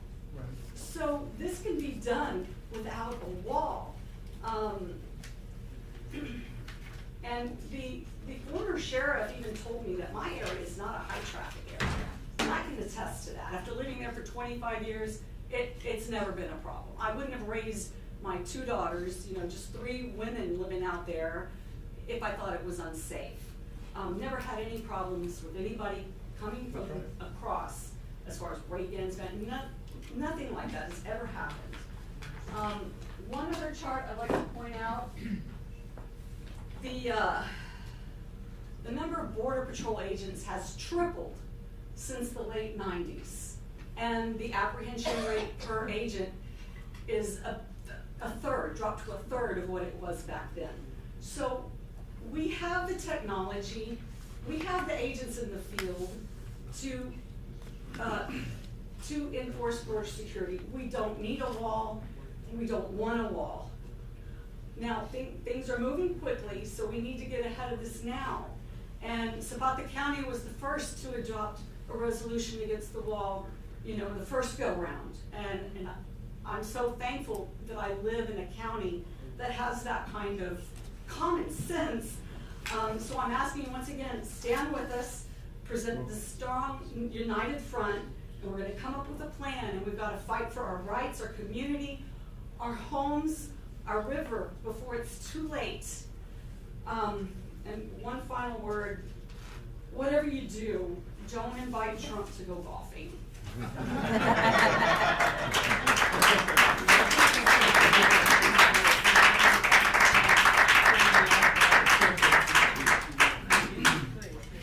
we get the lights quick?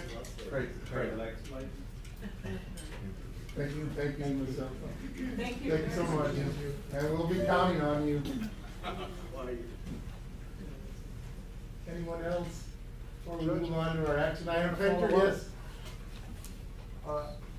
The matter is not on the agenda, and that is the adoption of a resolution. It's not on the agenda, yes.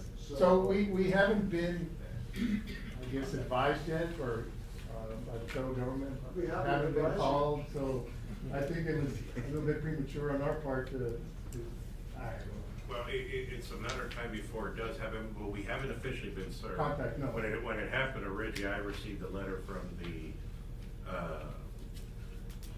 from some U.S. attorneys in our area, essentially notifying us that this is gonna happen. Right. And then that's when we had a meeting here to let you all know that this is what they're demanding and this is what, so it's a matter of time before that does happen. But I think it's a, you know, We could certainly entertain that next Right. meeting, Mr. Diaz. Right, If you can, if there's a proposed resolution, that's something definitely that the county can. we could consider. Right. Okay. And I would suggest something, that we adopt something along the lines of what the city of Laredo. Of course, yes. already adopted. Okay, that's very well. On the time comes, we'll stand right by you. Thank you. And I would add to that resolution that it be presented to every federal official, elected official, and our state legislators, including state representatives and state senators. Appreciate that, yes. Yes, sir. And if you really wanna piss them off, put our name on there. Okay. Thank you. All right. Any other comments? We'll move on to the action items. We've been here for 2019, but it seems like it's more of a concerted effort this time around. So, but I appreciate the city of Laredo taking that first step, and certainly we'll follow suit and try to protect our river as much as we can. So we'll move on to the action items. I've seen this on me. You've been waiting. This was great. It was great. Okay. Very informative. Thank you. Thank you all so much for coming. Thank you everyone for coming. Thank you all so much. Thank you. So we'll just go ahead in the order that the agenda follows. Number 11, to approve the Democratic Party joint election primary services contract with Zapata County Elections Officer in the state of Texas for the administration of the joint primary election scheduled for March 2026. Mary Jane, yes. Yes, I sent it to Mr. Figueroa, it's been reviewed, and we've gone over it. The only item, the only one duty that I'm not sure about is the one where it says for us to conduct the school elections. We had this conversation before when we had the last election, unless they provide, proper maps, then we will gladly do it. On the school, yeah, we had some issues last time. Yes, we had issues last time that. Well, I think that can be straightened out, so I think, Like I said, I don't have a problem we doing can it move as forward long with as. that. In the end, we're gonna end up doing it anyway. Yes, so I know. We'll just. And like I said, as long as we have proper maps, we'll gladly, help them out. Motion to approve by Commissioner Solis, seconded by Commissioner Garza, and Mr. Figueroa has reviewed. Yes, I he did. reviewed it, and I Sure, sent they'll back iron out the notes. wrinkles. Sent back notes to our county clerk, letting her know if those were parameters that we could satisfy. Yes. And it appears it is. So based on Yes, that- and Dr. Brandon's here also, she's the one that sent it to me, so. Okay, got a motion second, all those in favor say aye. Aye. Thank you. Item number 12 is to consider and approve a proposal to provide renovation and turf management to the Los Ebanos Golf Course. Judge and Commissioners, this was already approved in the prior meeting. We do have Oscar Urdiales with us today. He was the gentleman from Casablanca that did the work, and he's gonna describe and explain to the court what management. team Good, did. Oscar, good morning. Good morning. Good morning, Oscar. Good morning, Oscar. Good morning, Judge, Commissioners. Good morning, Mr. Figueroa, how are you? And County Spy, how are you? For the record, Oscar Urdiales, thank you for having me today. Well, first and foremost, Oscar, I wanna thank you and your team for what you guys did out there. I've been getting nonstop calls on the golf course. I think, Mr. Remember Gonzalez is with us, he's a golfer as well. He saw the improvements and we've been getting a lot of calls, so I wanna thank you and your team. Yeah, it's made a difference on the green. Yes, sir. You're very welcome, and again, thank you for allowing us to come in the community and help you with this project. I know golf is such a small part of your process and your But it's scope important, of yeah. work, but it is important. I think it's extremely important, as we mentioned in the past, due to the scholarships that our kids have received from high school. So I think it's extremely important that. Correct. One of the things that I've stressed down in Laredo, we did take on this huge undertaking for Casablanca Golf Course. And those of you that have been out there have surely seen the improvements, and we improve every day. You'll find me on a tractor. I'm pretty sure you've seen it cutting grass, and that's exactly what I did for your golf course. I was on the tractor.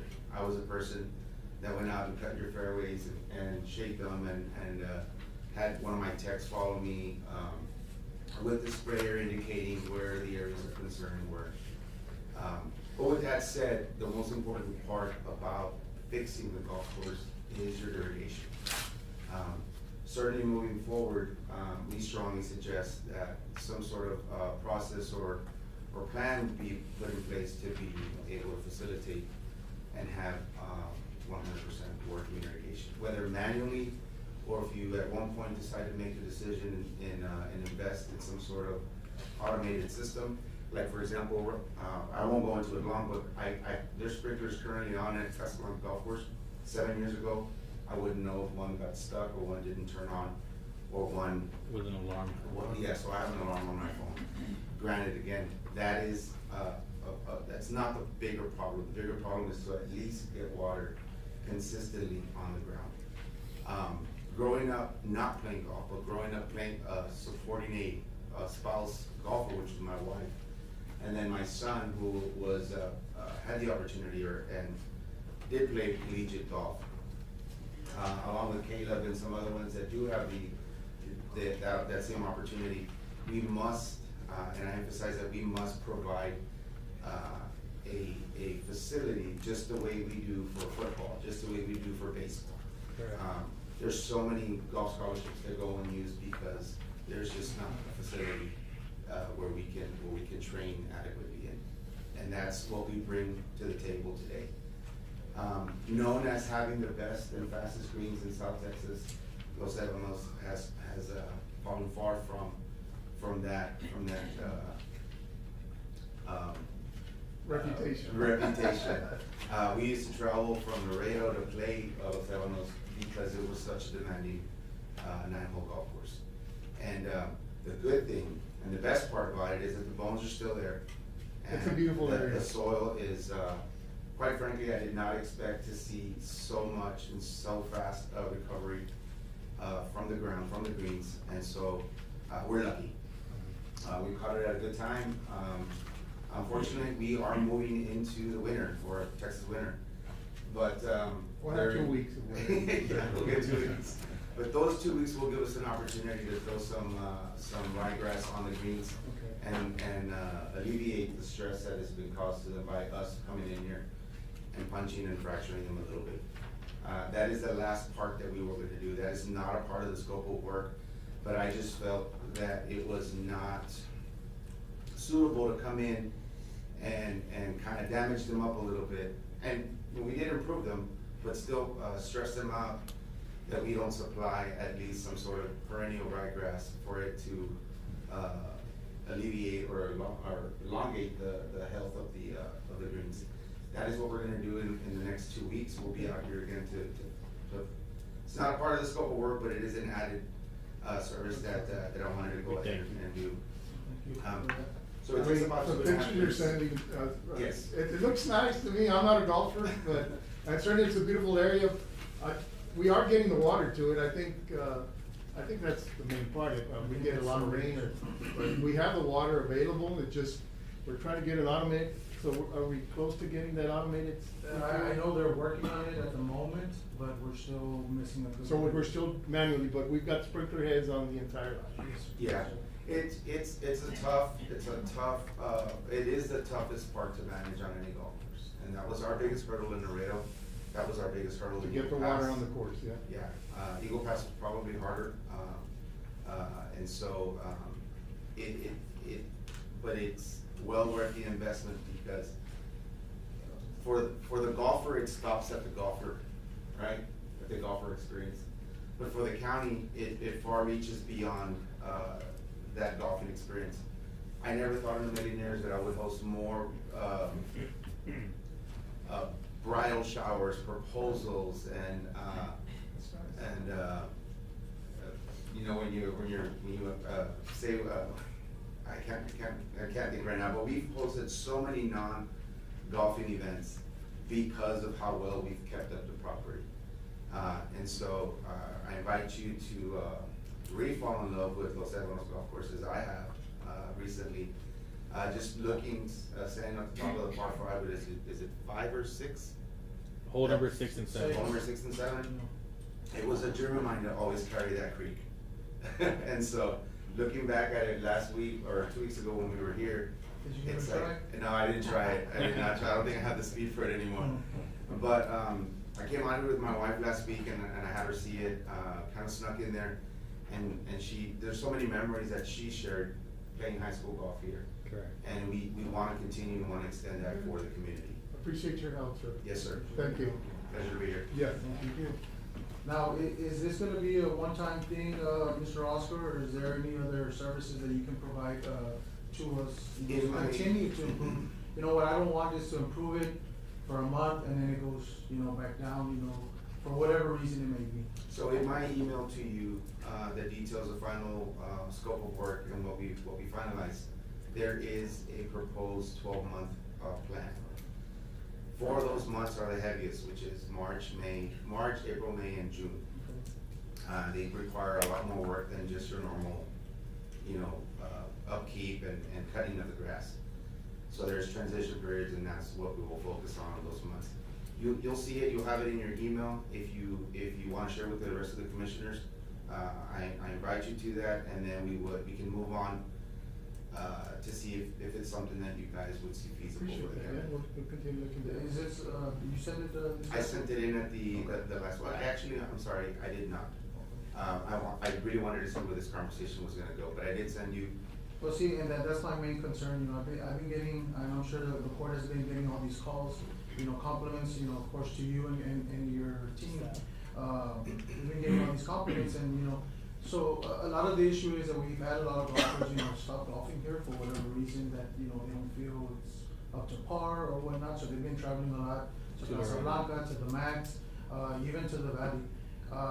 So what I don't want is to pick it up and then, you know, for it to come crashing back down, you know, because we are spending, you know, it was, you know, a good expense for us, right? Yeah. May not be much to others, but to us, you know, it's a big expense, so I would like to continue with that, you know, of course, you know, see what the court decides, but that would be, you know, what I would want for the golf course. We see that and we recognize that any expense is an expense to the county, because it doesn't come from you, it comes from the constituents, and so we understand that, we're fiduciaries of your money. Yes, sir. First and foremost. How many employees do we have at the golf course? We're down to 2, Commissioner. Are they getting trained or anything? So we spent the majority of the 2 days with the 2 gentlemen that were there, and my hat's off to them. For them being 2 employees, they're 2 great employees. With that said, there's only 4 hands. And so part of my recommendation is to at least consider hiring another 2 people, full-time or part-time, to assist, even though it's a 9-hole golf course. People say, well, you know, it's just cutting and upkeep. Again, through the transitional periods, it requires a lot of work. And as you can see, we had 5 people out here, and yes, we did advance a lot in the 2 days we were here, but it does require daily maintenance. And so, when a sprinkler goes out, one sprinkler goes out, if you have a linear system, 35 of them are gonna go out. And so, the problem with that is that identifying which is the one that's got that small little rock that's permitting the rest of the flow to it. And so, you know, it works the same as a residential sprinkler, only the sprinkler is about that big, and it has about 200 pounds of pressure at the end, or 2,000 pounds of pressure at the end. And so anything that obstructs that release of water. Now, let me ask you this, Oscar, is your team familiar with the sprinkler systems and, you know, how to fix them, adjust them? You do have a different brand, but we are familiar with all brands, because it's all just internal parts. Well, we have a gentleman working on it right now, but I think, I mean, we're behind, yeah. We're falling definitely behind, you know, I think we're 6-7 months in, and, you know, I think we're just staying behind, so I would like for it to move faster, because, you know, this work is gonna go down the drain if we don't fix the irrigation system as mentioned. So maybe you can help us work something, work a price, a quote for us for the court, to consider, and maybe we can, head in that direction. I believe the main concern right now is the wiring. Right. I mean, the wiring is very simple, it's a 2-wire system, but I think that the turn right there on going into the 2 tee box, right, that's where the concern was, where all the. I believe they already fixed that, because I had my crew went up there and they covered up the ditch that was there, so I think that's already been handled. Perfect. But that will be 1 and 2, we're still missing 3 to 10, or 3 to 9. Correct. So, I mean, we've been, 6-7 months into 1 and 2, so I mean, I don't wanna wait, you know, 10 years to fix, you know, 3 to 9. Yeah, that is the main focus. Main focus is to get that water on the ground, especially if it's effluent water and there's a need to put it back into the ground. And so. Thank you, sir. Thank you. All right. Thank you guys. There's no action, right, Commissioner? There's no action on this one, Okay. because it was a reading. I'm glad you came in for the report. Thank you. Thank you, Oscar. Judge, I was wondering if the court would be considering go to the executive session, Judge, I have to head up, I have quite a few juvenile hearings upstairs, with Judge, Yeah, we just once, we can go through it right quick, it shouldn't take us 5-10 minutes. All right, Judge, if you're ready to go, it'd be great. Okay. Well, Ms. Sudley's been waiting, do you wanna go through each? Let me just finish with Ms. Sudley, and we'll, item number 22 to 24. 22. Discuss, consider, and possibly approve Lone Star Strategy Group LLC to apply for a bullet-resistant component for law enforcement vehicles fiscal year 2026. Ms. Sudley, good morning. Good morning. Thank you for your patience. Commissioners, And welcome to Judge. Thank you for joining us, Judge. Jim Wells County. yes, y'all are in an unfortunate situation, but it was very interesting to see. I know, border counties, we have it rough, yes. Yeah, It's beautiful, but we have our issues. Yeah, so no, thank you for bringing us up though before you go into executive session. We've got a couple of agenda items and they're both pertaining to, law enforcement grants that have come up. So we'll start with, the first one is 20. Bullet-resistant component for law enforcement vehicles, yes. Yes, Judge, that's going to be, we're applying for approximately 40,000. Okay. There is not a match for this one, and this will help, the sheriff's department add the, components, the bulletproof components, the, windows and windshields. Very well. for their Yes. vehicles. Motion to approve. Motion approved by Commissioner Garza, second by Commissioner Morales. All those in favor say aye. Aye. Motion carried. Item number 23 is, discuss, consider, and possibly approve a resolution for the bullet-resistant components. Oh, that's the same one, so there was a duplicate. 22 and 23 are the same. Well, this is It's the a resolution. resolution. Oh, it's a resolution? Yes, sir. Oh, okay, I'm sorry. Yes, a resolution so I need a motion to approve a resolution. Motion by Commissioner Moya, seconded by Commissioner Morales to approve the resolution. All those in favor say aye. Aye. Aye. Motion carries. Item number 24, discuss, consider, and possibly approve Lone Star Strategy Group LLC to apply for the Texas LISO program. Okay, so this one is for, a vehicle. Okay. Or any other equipment. Surplus from Department of Defense. Yes, sir. And Commissioner, this yes. is also for a bullet-resistant vehicle. Okay. Yes. Bearcat. No match. It might be a Bearcat. Yeah, we're trying to get one for. Name RAM or something. Yeah, something green. Okay, well, the Bearcat's a smaller one, the F-450, right? Unless, it's a pretty big, it's the Big SWAT unit. vehicles, the ones big that are one all with big tires, armored. that's an MRAM. Motion to approve this. Motion approved by Commissioner Garza. They're all big. Seconded by Commissioner Morales. All those in favor say aye. Aye. Have we taken into consideration how less fuel efficient our vehicles are gonna become with adding all these safety features? Because they're gonna be much heavier now. For The one before? For either one, I mean, Well, because. the Bearcat's not gonna be used every day. That was The why what? for the Bearcat, it's Oh, gonna be okay. only used for special operations. I see. It's That- not that's what gonna I'm be used on a day-to-day basis or anything like that. So it's not for the street cruisers, what's but gonna- for those yeah. specific Yeah. It's not for operations? patrolling. Yeah, it's Okay. gonna be for just search warrants and high-risk situations. I see. We're not gonna be driving around town, all day. I think he's so- asking for the vehicles.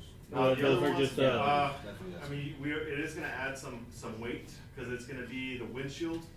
I know followed by this the- old school bulletproof thing was incredibly heavy, but I'm sure there's been all sorts of It will go up in improvements in weight, but not, technology. it won't be a huge significant amount, but obviously, it will carry some weight. Okay. We wanna get like 4 units, try to distribute them as evenly as possible, just as a last minute, risky situation, and we can probably go ahead and utilize those. Yeah, I think that's good. Very well. And Commissioner Garza, I think you had a question, there was a match on the second one, no, sir. there's No match. And what's the amount for that one? Is it also 40,000 or is it more? No, than this that? one would be. The LISO program. Okay, that one should be, we shouldn't have any type of match, and it's gonna be based off of.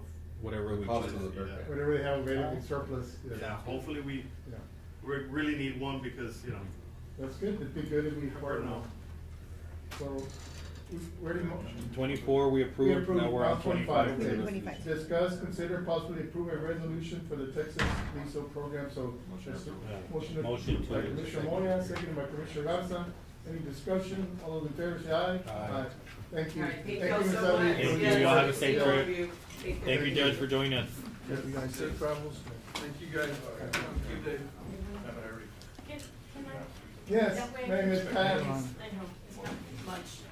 I know, Ms. Pat, which is number 16. Number 16. To approve the payment of past due invoices in the amount of $6,653.28 for the indigent healthcare program with the new fiscal year's budget.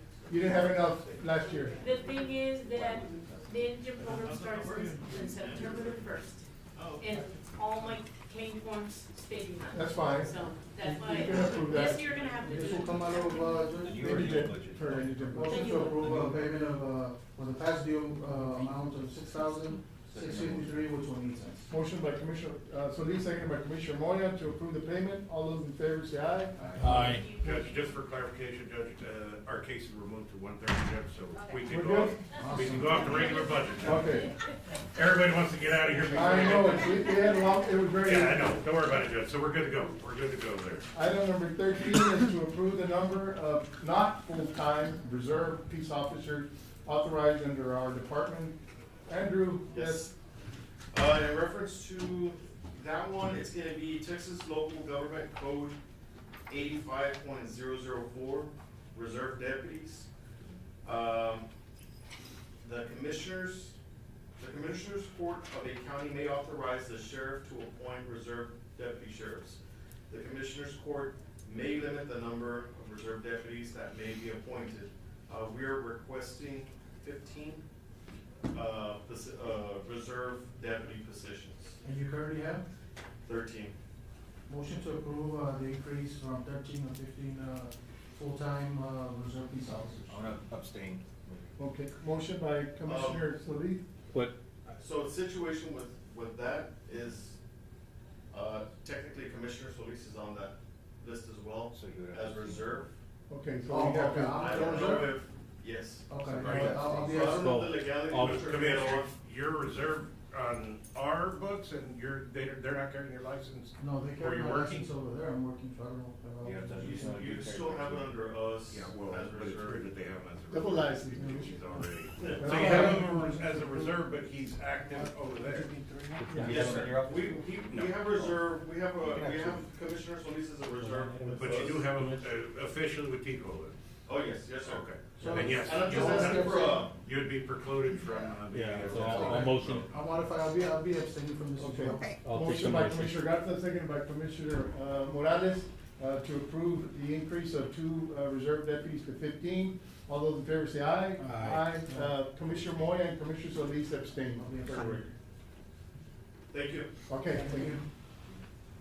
Item number 14, to approve the temporary closure of Highway 16 along Alamo to Glen Street for the second annual Boteo Zapata Run for Remembrance 5K Run Walk, and approve the resolution for the event to be held on November the 15th, 2025. Motion to approve this. Motion to approve by Commissioner Solis, seconded by Commissioner Garza. Any discussion? All those in favor say aye. Aye. Motion carries. Item number 15, to approve SCSEP host agency agreement renewal reminder notice. I think, Ms. Berta, I think this is the ARP, It's with the Senior Community Employment Program. there you go, yes.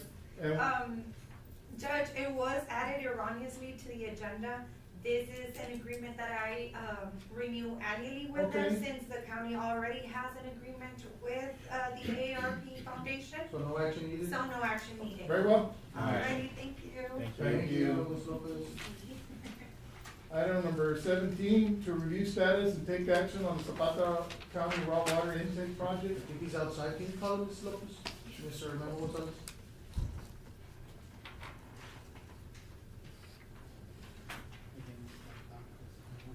Fernando, good morning, sir. Morning, Judge. How are you? Good. Do you have an item? Well, not necessarily. Miscommunications, and I just called. Well, come on up. If I may. Yes, your name. Less than a For the minute. record, state your name, Richard Yes. Rodriguez. Yes, Fernando Rodriguez, the Chief of Juvenile Probation here in Zapata County. So I'm here today because we have our South Texas Developmental Council strategic plan meeting, and that's on the 12th, so that would be after the holiday. And then I believe most people should know it's an open meeting. It's on the second floor. This meeting is for a strategic developmental plan for the next 5 years in our county, and that's kind of it. You know, it's we need to develop our priorities on what we wanna work for. And then submit next that five to years. the South Texas Development Council? Yes, Okay. yeah, it's a workshop. I believe you got it in your email. Yes. You know, if you guys wanna be present, it's November 12th at 10 a.m. Okay. And that's about it. All right, Thank you. Thank you. Quick question for the agenda, when's the deadline? Tuesday. Submission? Tuesday before noon. Tuesday, a week before. No, it's No, Friday, no. Judge. It's Friday, I have to post on Tuesday. Friday the week So we gotta have everything by Friday, It's like, yes, every. the week before. Or the week before. Okay. Like, let's say, Yeah, Oh, yeah, cause so I you keep gotta up be missing on the prior deadline, so I don't know week. when anything, that's why I haven't had anything on that. Yeah, they require a longer. Yeah. So I changed and I missed it. Just so we can clarify, just so. So for next yeah, Commissioners Court. it'll be Friday. Make sure you do it by. It'll the be week- Friday the 14th. 2 weeks before, I guess, almost, Well, it'll be the almost 10 14th. days, So like for this one was the Yes. 31st, right? Deadline? Yes, 10 days October. before, yeah. yes, almost. cause I have to post on Tuesday. So for the next one would be On the the. 14th. Friday. So I can post. This Friday. Yes, This this Friday, Friday. so I can post on the 18th. So as soon as we have a meeting, you have that week to, Yeah. Yes. to. It's whatever you miss on that. Yeah, it's all in the same week. We have a meeting, and then you have that week to get ready. Yeah, so Unless we Friday is have the a deadline long for, week, Friday's the deadline for the 24th. Okay. Got it, thank you. Hey, Manuel Gonzalez, we've got, item number 17, to review status and take action on the Zapata County raw water intake project. I know that's, it's been moving along, the contractor, without pay. Yeah, they've been moving along there. They've been working on, I already talked to him. on the area around where they built that platform. They've also put up the poles for the, electrical, I've seen wiring that, that yes. we use.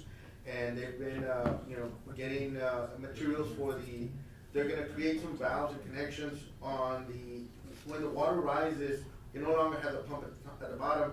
If we need it as a backup, we're gonna put two, alternative locations where we can also hook up and utilize those pumps. I did, allow him to, so we do need a path to get to the actual, raw water intake station. So he did, with a Plan it dozer, out. so we can get our track, or whenever we get it, to be able to dredge around the pumps there. On the track code, Judge and Commissioner, we got an email from, Marco Rueda, the representative for Caterpillar, and they indicated that we should be getting the equipment by the 20th of December. Okay. I keep giving them, Yeah, notices that we need the equipment because we need Those details were not made available when we made that decision. No. They shouldn't If have. we would've gone the other route, we would've had that one within Yeah. a week. yes, because it made it seem like it would. It was ready to go, Yeah. ready to And be he's like, delivered. he emailed that they were being shipped, and I was like, it's supposed to be, here already, like, what do you mean it's being shipped? I think commissioners on that, road leading up to get to the actual raw water pumping station, we can add some of that gravel, and make the base, not as slippery, that way we can, so if we, I think it'd be helpful. It definitely will, once we have the foundation already laid out, we can add maybe 2-3 inches of that, just, the gray gravel we have at the cemetery. to give it a We've been non-slip. doing that for some of the lift stations, Yes. for. I know, it's, sewer departments. all around town, a lot of improvements Yes, sir. on the road headed up to the pumping stations also. Yeah, we did. But I think down there, Going down, it's a steep slope, so it'd be hard for us to, have a pickup or even, the tractor be able to, pull it out. It will be on a trailer mount, and our other one, our diesel one, is also on a trailer mount. The idea is to have both of them available, so that if anything happens to our permanent structure, the two alternative pumping systems, the electrical and the diesel one, they're both trailer mounted and they'll be by the river's edge. The track hole that we're getting has a long reach of like 60 feet, so we'll be able to excavate a pool of water deep enough so that when we're pumping water, it's not pumping 2 feet from the mud's, I guess. Yeah, right. The other one is, Cleaner we water. did clean out we cleaned out all the intake, casings, yeah. all the casings were cleaned out on the 3, casings. Initially, the last meeting, we had only done the first one, and we came back and we did the other 2, so those have been cleared out as well. I have a question, sorry, Mr. Do we have a backup plan? I mean, I know we're in a bad predicament with the water, but do we have a plan or something in place as to when, you know, we hit the end there, what's gonna happen? Do we have a backup plan? Have we thought of one? Or- Currently, our source of water is the river, so it's critical that, you know, these presentations that they brought to us, that we preserve our rights to be able to get water from the river. That is our main source of water. Our groundwater here in Zapata is not very reliable in terms of quantity and quality. We can get groundwater, but the quality is not that great, and then the quantity we can get out of it, and some of the wells that I've seen, they get maybe like 10, 15 gallons a minute, where we need maybe, you know, 1,000 gallons a minute, so. What about like a reserve pit, you know, is there a way, a Well- plant or something that we can make a reserve pit? Just to- Our only reserve area would probably be under the bridge. Yeah, I mean. Yeah, if we were to create a weird type of system over by, the mouth of the bridge area, the Veleno Bridge, the Veleno Creek, we would have to pump water into the Veleno, keep it with water, let that be a pre-settling pond, and then relocate our pumping station to that spot, pump water from there, but we'd have to get permission from the government to I close mean, that just something out. to look into, because you just water never right know. you know, issues what- come into effect as Yeah, well. we have to own the water rights. And we don't have the water rights to be able to pull it out. Yeah, But to something fill up just, that I guess, maybe Veleno, look you into. need quite a few water rights, and we don't have them. Yeah, I know there was a grant going on for water wells. I know I shared it with the judge, but that's just small amounts of, you know, grants that, you know, come into our county for water wells. I think, you know, almost everyone along the entire system has a sole water source. Every city, Laredo. I know Laredo's trying, and Webb County trying to develop a secondary water source. I've had discussions, and they have access to the Calypso aquifer that could supply them as their secondary. I think that would be a viable option to connect, once they develop it, connect a pipeline from Webb County to San Ignacio and have that. I think maybe something worth looking into and having that as our secondary water source. As a secondary or as a backup. Yeah. Those water sources also has their water districts, and they are very, strict with the water rights Yeah, as so well. it's- Currently, we're working on a project up north, and it is a water well, and, it's for a community, much like Zapata, and we already have our customers. This is a new well for redundancy, so that we can have, one well goes down and needs maintenance, Yeah. have another one, they get groundwater, they don't have a river.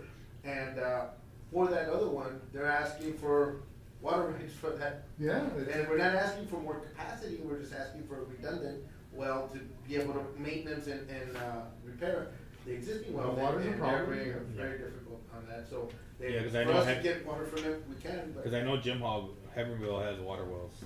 Yes. We would probably wanna get them from further north. Yeah, correct. Just, I think the Oh, quality of that's the better Calypso quality. is a little bit, higher quality, Right. and we have more treatment coming for this. Yeah. But, Yeah, that's long term. I think they're looking at Laredo has just a river. And, I mean, it's not like, okay, Zapata's gonna run out of water first. We run out of water, all of us run out of water at the same time, so, it's, yeah. So, but it is a concern. there are some projects they're looking at desalination coming from the valley, and that's also an option that they're looking at. There's a community in the valley that's looking at getting water from east of Jim Hall County, from a water well source there, piping it down south. Correct. There's some looking into that.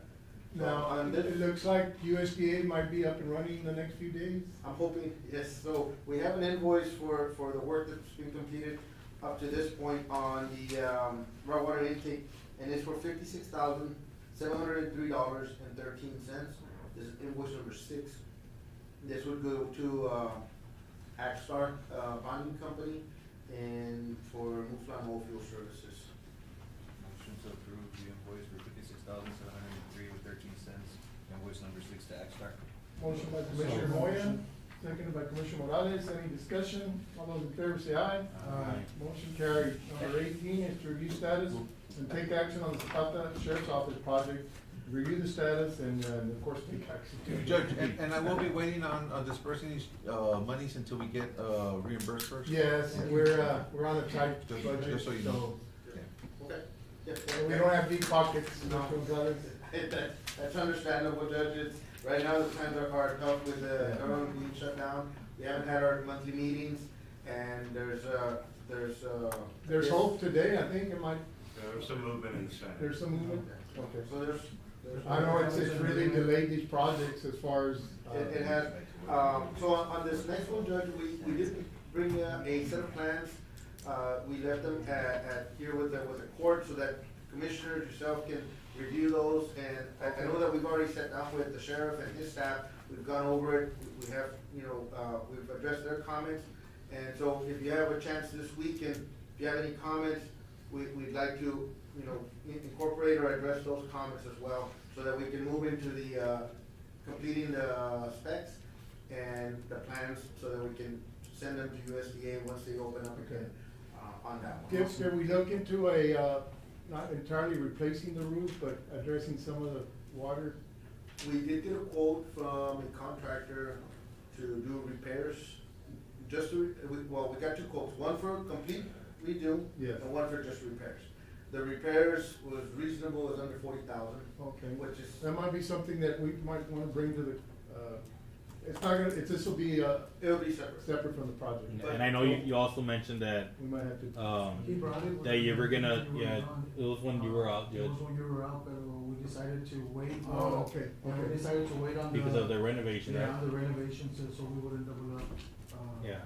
Okay, so no, So we okay. may be able to just do the repairs, so that we don't continue having leaks Yeah. in the current offices. But yeah, the concern was that if we did a full replacement, that when the new construction comes in, there'd be a seam between the two Sure. roof tops, and they. But we're not headed that route, cause that's an expensive proposition. Right. And it all depends on what they were gonna take, so that was the issue. Yeah, Judge- and I think we tabled it. We were looking at the insurance as well. Yeah. Cause the insurance, we had submitted an insurance claim, we submitted to the insurance, with That's what Nelly's we- office. Yes. Insurance claim. The full replacement, and I don't know if they, I do have a report, back that they sent me.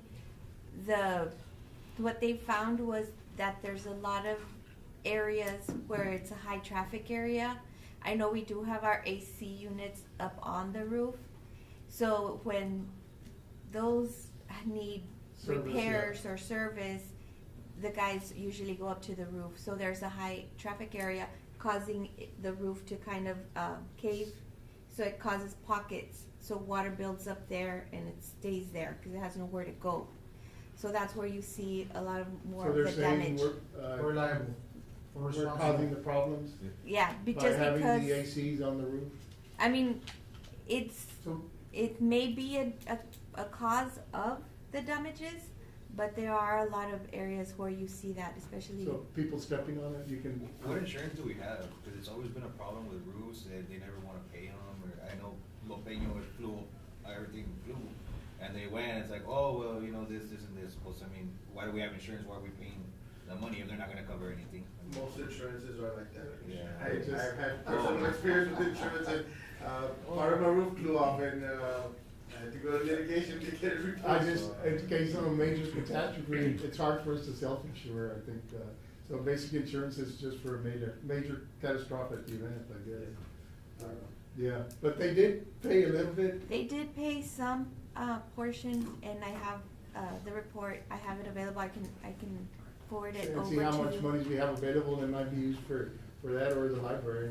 It may, I mean, it may cover the, Blaming the window seals, that's why the roof was falling. it may cover the repairs. The repairs. For one building. part. That's what we're Well, working on. before he even starts, he already knows that he's not gonna do anything, he's like, well, this is gonna happen, but I'll check it. But the repairs would be for the existing sheriff's office and the jail. Yeah. That would be good. 18,000 square feet. Okay. So it's a big We can area. do that. And there's some significant, patches already done that have already kinda come undone, and they were gonna come back and remove those and redo them, and so I think that And temporary. one thing to add to that is a maintenance agreement at the end, because sometimes we fix our roofs and then we think that they're gonna last forever. Without any We need to maintain them so that they can last. I believe that roof is about 18 years old, if I'm not mistaken, just about. It's just a breaking point. It's kinda like a diesel truck. Oh, all right, so we got a motion, a second, we approved that already, Mary Jane? Not No. yet. It was just to review. No, yeah, it was just a review, I don't think there was any action on this one, right? But we have a motion to, for X-Star, right? Yeah, there's. Oh, yeah. that was the one before. Yeah, we're at the sheriff's office.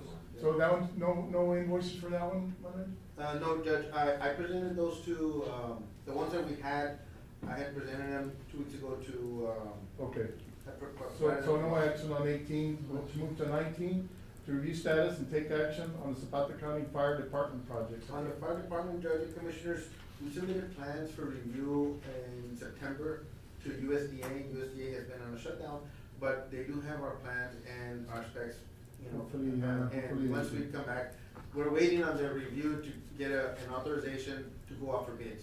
So those have been already presented, it's on their end.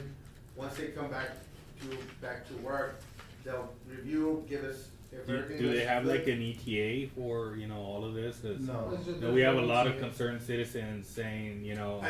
You're not hearing about those. I think we all saw them, but you know, I think we all saw them, but this takes, you know, it's a lengthy process. It's not something that, I mean, it's submitted.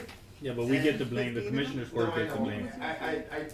Well, I'm sure you're I addressing put it. in there with everybody else, and it's on part of the commissioners and the court is that the plans have been submitted, they're under review under USDA. USDA is under shutdown, so they can't review them until they come back from the shutdown. And then they're gonna have a lot of catching up to do, so it's gonna take some time. Yeah, once they come back, they'll review them, they give us a notice to proceed, we'll immediately put it out for bids. We'll probably have the sheriffs also ready, to go, for bids real soon. But I think the issues arise, Mr. Rosales, is from, you know, when the congressman came, maybe 2 years ago, presented that check, you know, so a lot of people don't understand the process, you know, how long it takes. That's not really a real check at the moment, right? So, Right. you know, it's just, It's not really- explain it to your constituents. It's a commitment to fund the projects, Right. and then, so the check is, you know, committed to the community and to the residents that we're gonna fund this project, and it's been funded, and now the funding has been allocated, so it is there, but it wasn't there when the check was presented. Yeah, because we have the fire department, we So have the I think their DOT, concern, we have the. so I think their concern is like, hey, where's that money, you know, where did it go, you know, but it's not, you know, that's where I'm leading to, you know. But we did lose the EOC though, right? That grant, we did lose Yeah. that. Okay. Yes, we did. Yeah, the That's what EOC, they're yeah. referring to, they're thinking that that's gonna happen to these other grants, that's why they're raising concern, and we don't, I mean, it's not gonna happen. We've taken every step, but in the end, these are federal funds, and if, it can happen, they can pull the plug on it, so, we're trying our They're best on, to. they're on their end, and they're on shutdown right now. Yes. But, So yeah, it's a promise, but hey, nothing's definite until we build it, Yeah. so. that's correct. And I know there was questions there as to, do we have, the matching, portion of the, We do. But we do, you know, that's where we got that CO, so we do have that, just. Yes, and we've committed to Yeah, it. we've already, talked about a parking area, once we do get the, you know, the 4-H arena going, we already considered, you know, maybe relocating that. That's my main concern, that before we take the job, I wanna make sure that we're gonna have the parking for that facility. Yes, on Can we the. add it to it together? Well, that would be the next one. Yeah, So- that's on item 20, but we're ready to go to 20. On that one, Yeah, to review I know. status, We to are- take action on the Zapata 4-H, roof. so on that one, we're looking to relocate the Little League field from its current location, relocating it somewhere within the precinct, and finding a spot for it so that the kids can still have a place to have their baseball games there and practice. But that's really needed for parking because Yeah, we there have to. is very limited parking during the fair, during hopefully roping events that we have, a junior high rodeo or high school rodeo, and any other functions that the county might have. Now that it's gonna have a roof over it, it can have concerts, it can have, you know, it'll be a nice venue for the community to have. So that parking area will be immediately next to the facility where that Little League field is at. It'll be relocated and then converted into a parking space. Right now, we're considering it because of funding to make it just parking. But in the future, I'd like to have parking with hookups for That would be the parking. ropers that they can then, I mean, we can then consider putting, like in some other arenas, they have stables. You go and you pay a fee and you put your horse in the stable and then you can feed it there and have water and, It'll be phase 2 of the project. yeah. So right now, that's what we're looking at. We're looking at the roof, the restrooms, and the bleachers. Correct. And that's, but, yeah, we do need parking, so that's what we're looking at. So it's just an update on that, Judge. Okay. I did also bring a set of plans at the last meeting, I left Yes. it here for the court to review, and, if you have any comments It's on those plans. it's a really nice looking project. Is there any way you can email them to us, or I'll it's ask, too? I'll ask the architect to send the email to each of the commissioners, so Alright. you have them. These are for your reviews and comments, and not for dissemination for bidding yet. Okay.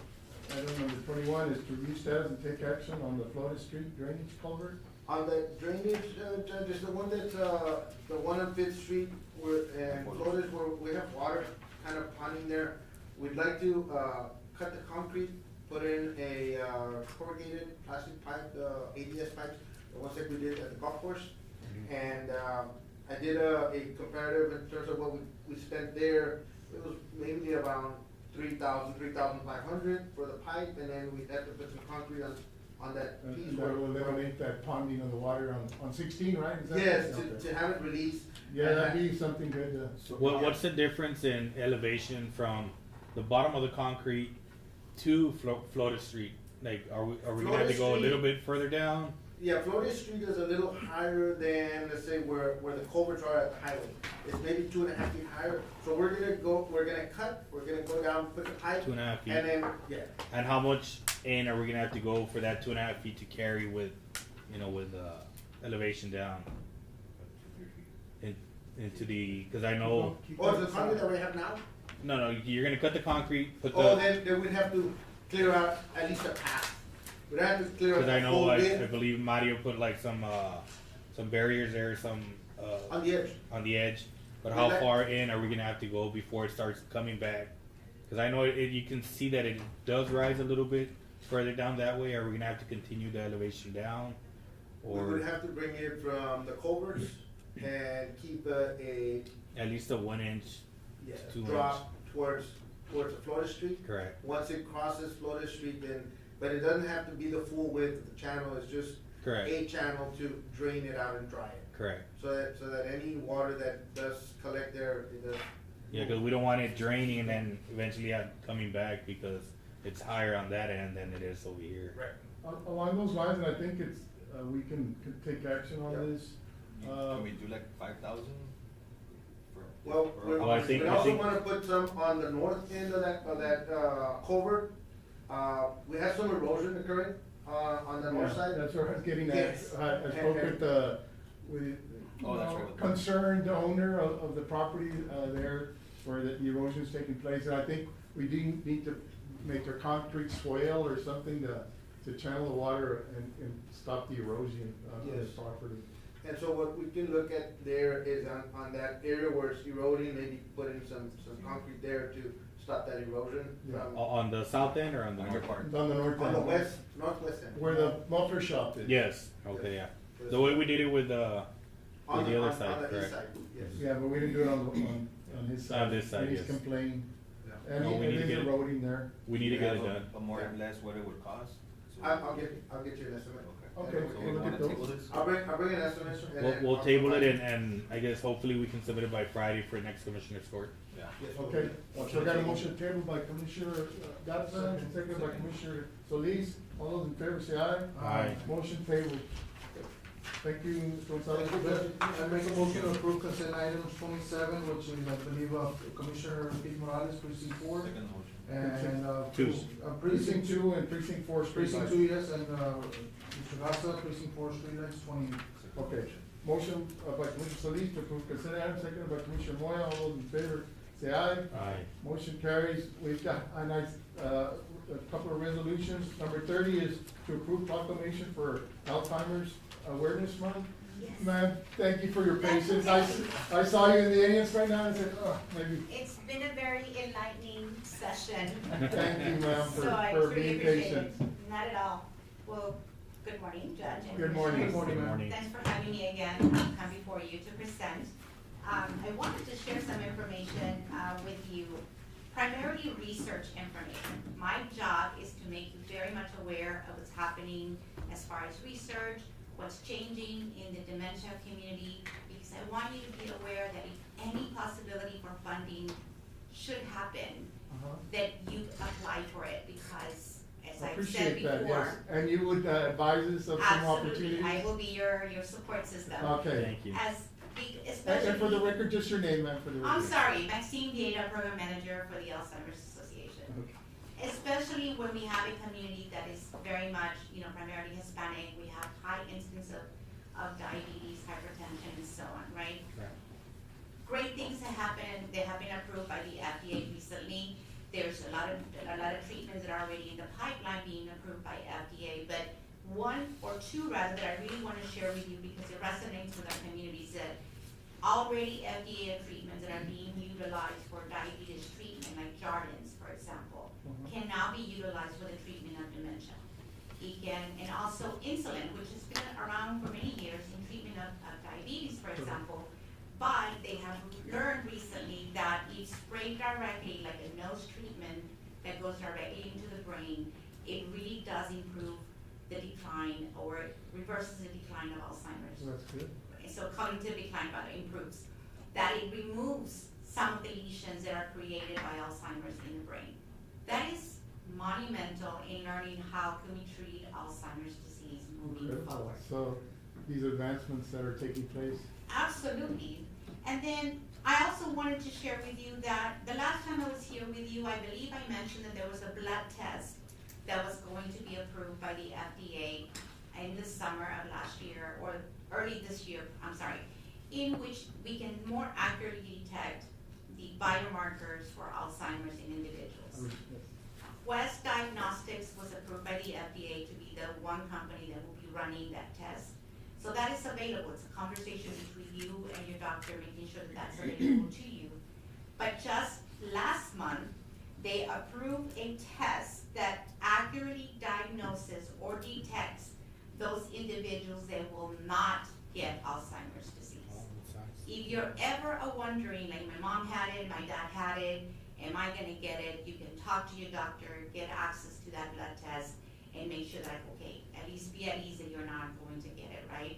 So all of this information is fast forward. If you were to be listening for Alzheimer's dementia news 3-4 years ago, it was at a stalemate, there was nothing going on. But it seems that in the last 2 years, we have had one step after another.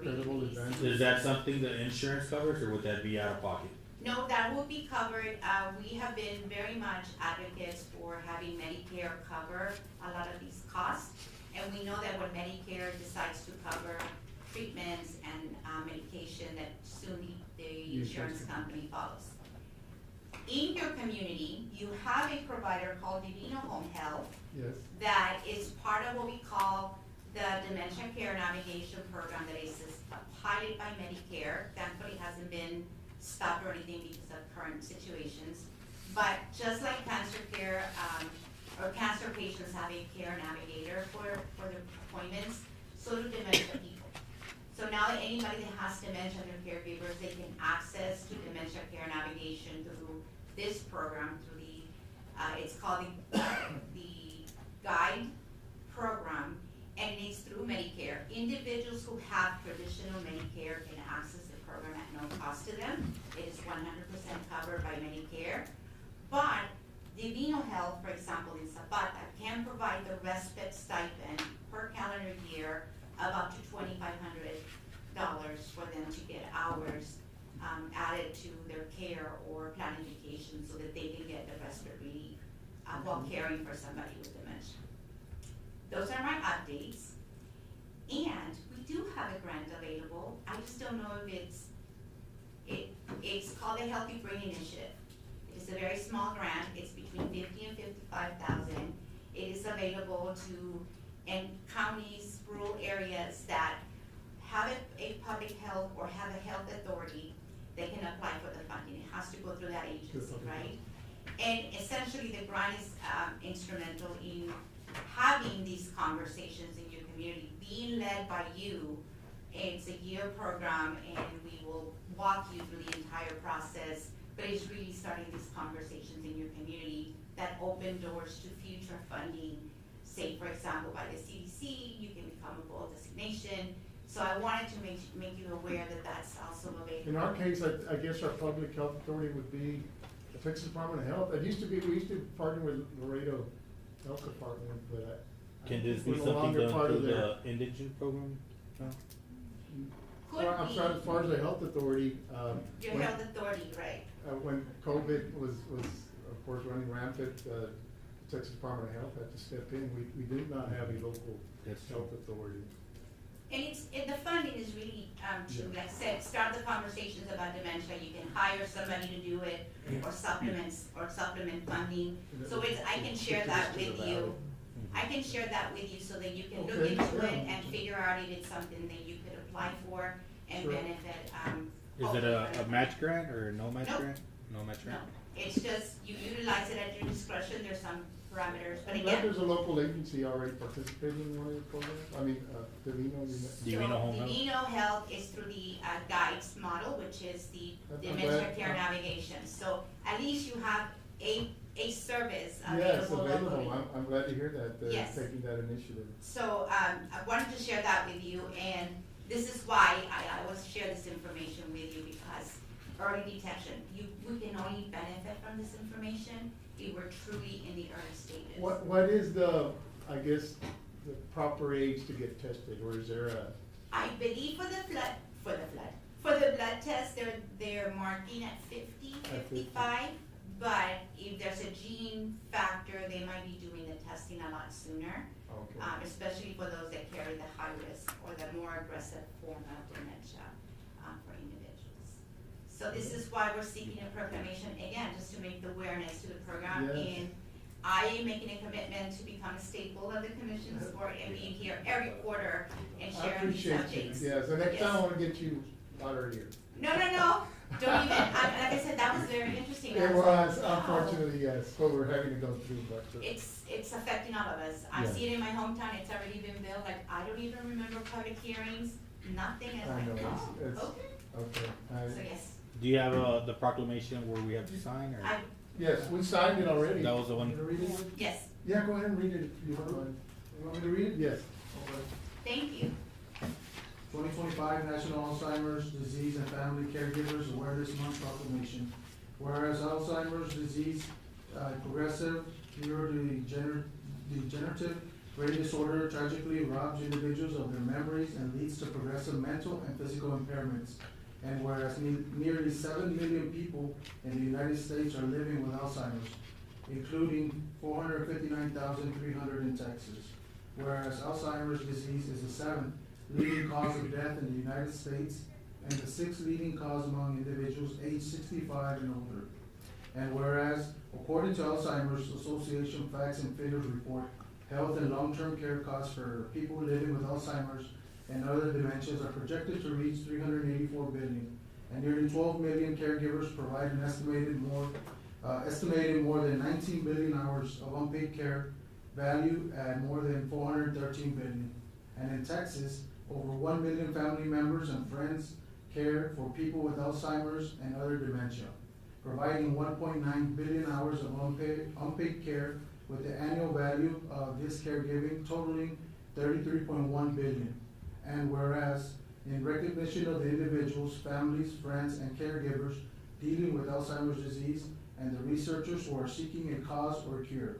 And whereas, the Zapata County recognizes the efforts of the Alzheimer's Association to raise funds and promote awareness to fight Alzheimer's and other dementia, thereby improving the quality of human life for those living with Alzheimer's disease and their caregivers.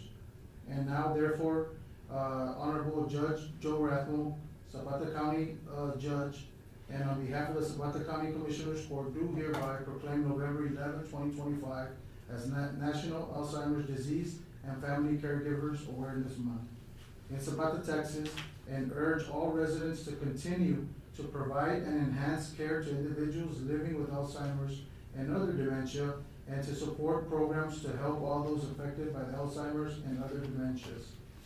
Passed and approved this 11th of November 2025. Thank you. Thank you. Appreciate ma'am. it. Thank you for bringing.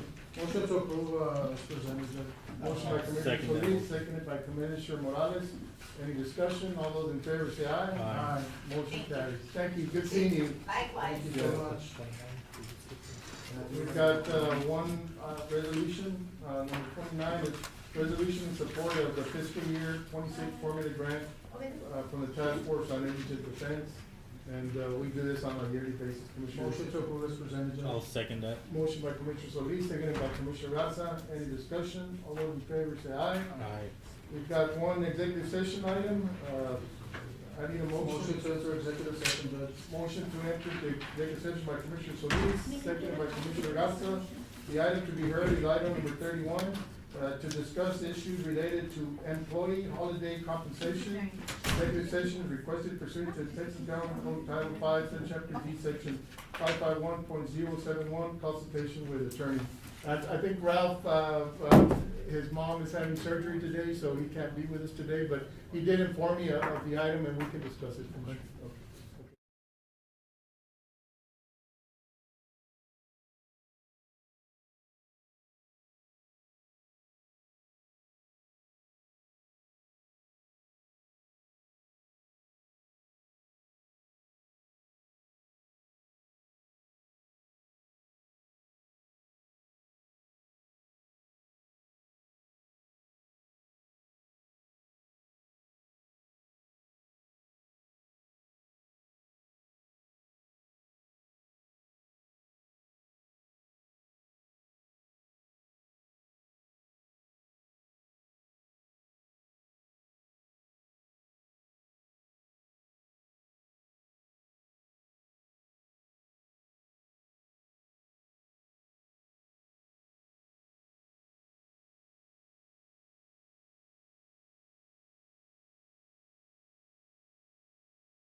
we're up. Motion to return to regular session, Judge. I'll second that by motion. Commissioner Solis to return to regular session, seconded by Commissioner Garza. For the record, no action was taken in executive session. Item number 26, to discuss issues related to employee holiday compensations. No action, Judge, we'll bring it up before the court for next, Commissioners Court meeting.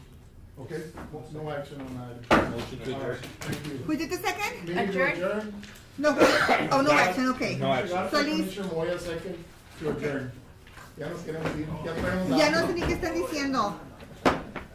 We're hungry. Motion to adjourn. Ay. Solis, was it Solis Moya or? Garza. Garza. Garza Moya Les for digo que no puedo pensar. What are you talking about? No action, 26, it was Commissioner 26, Solis.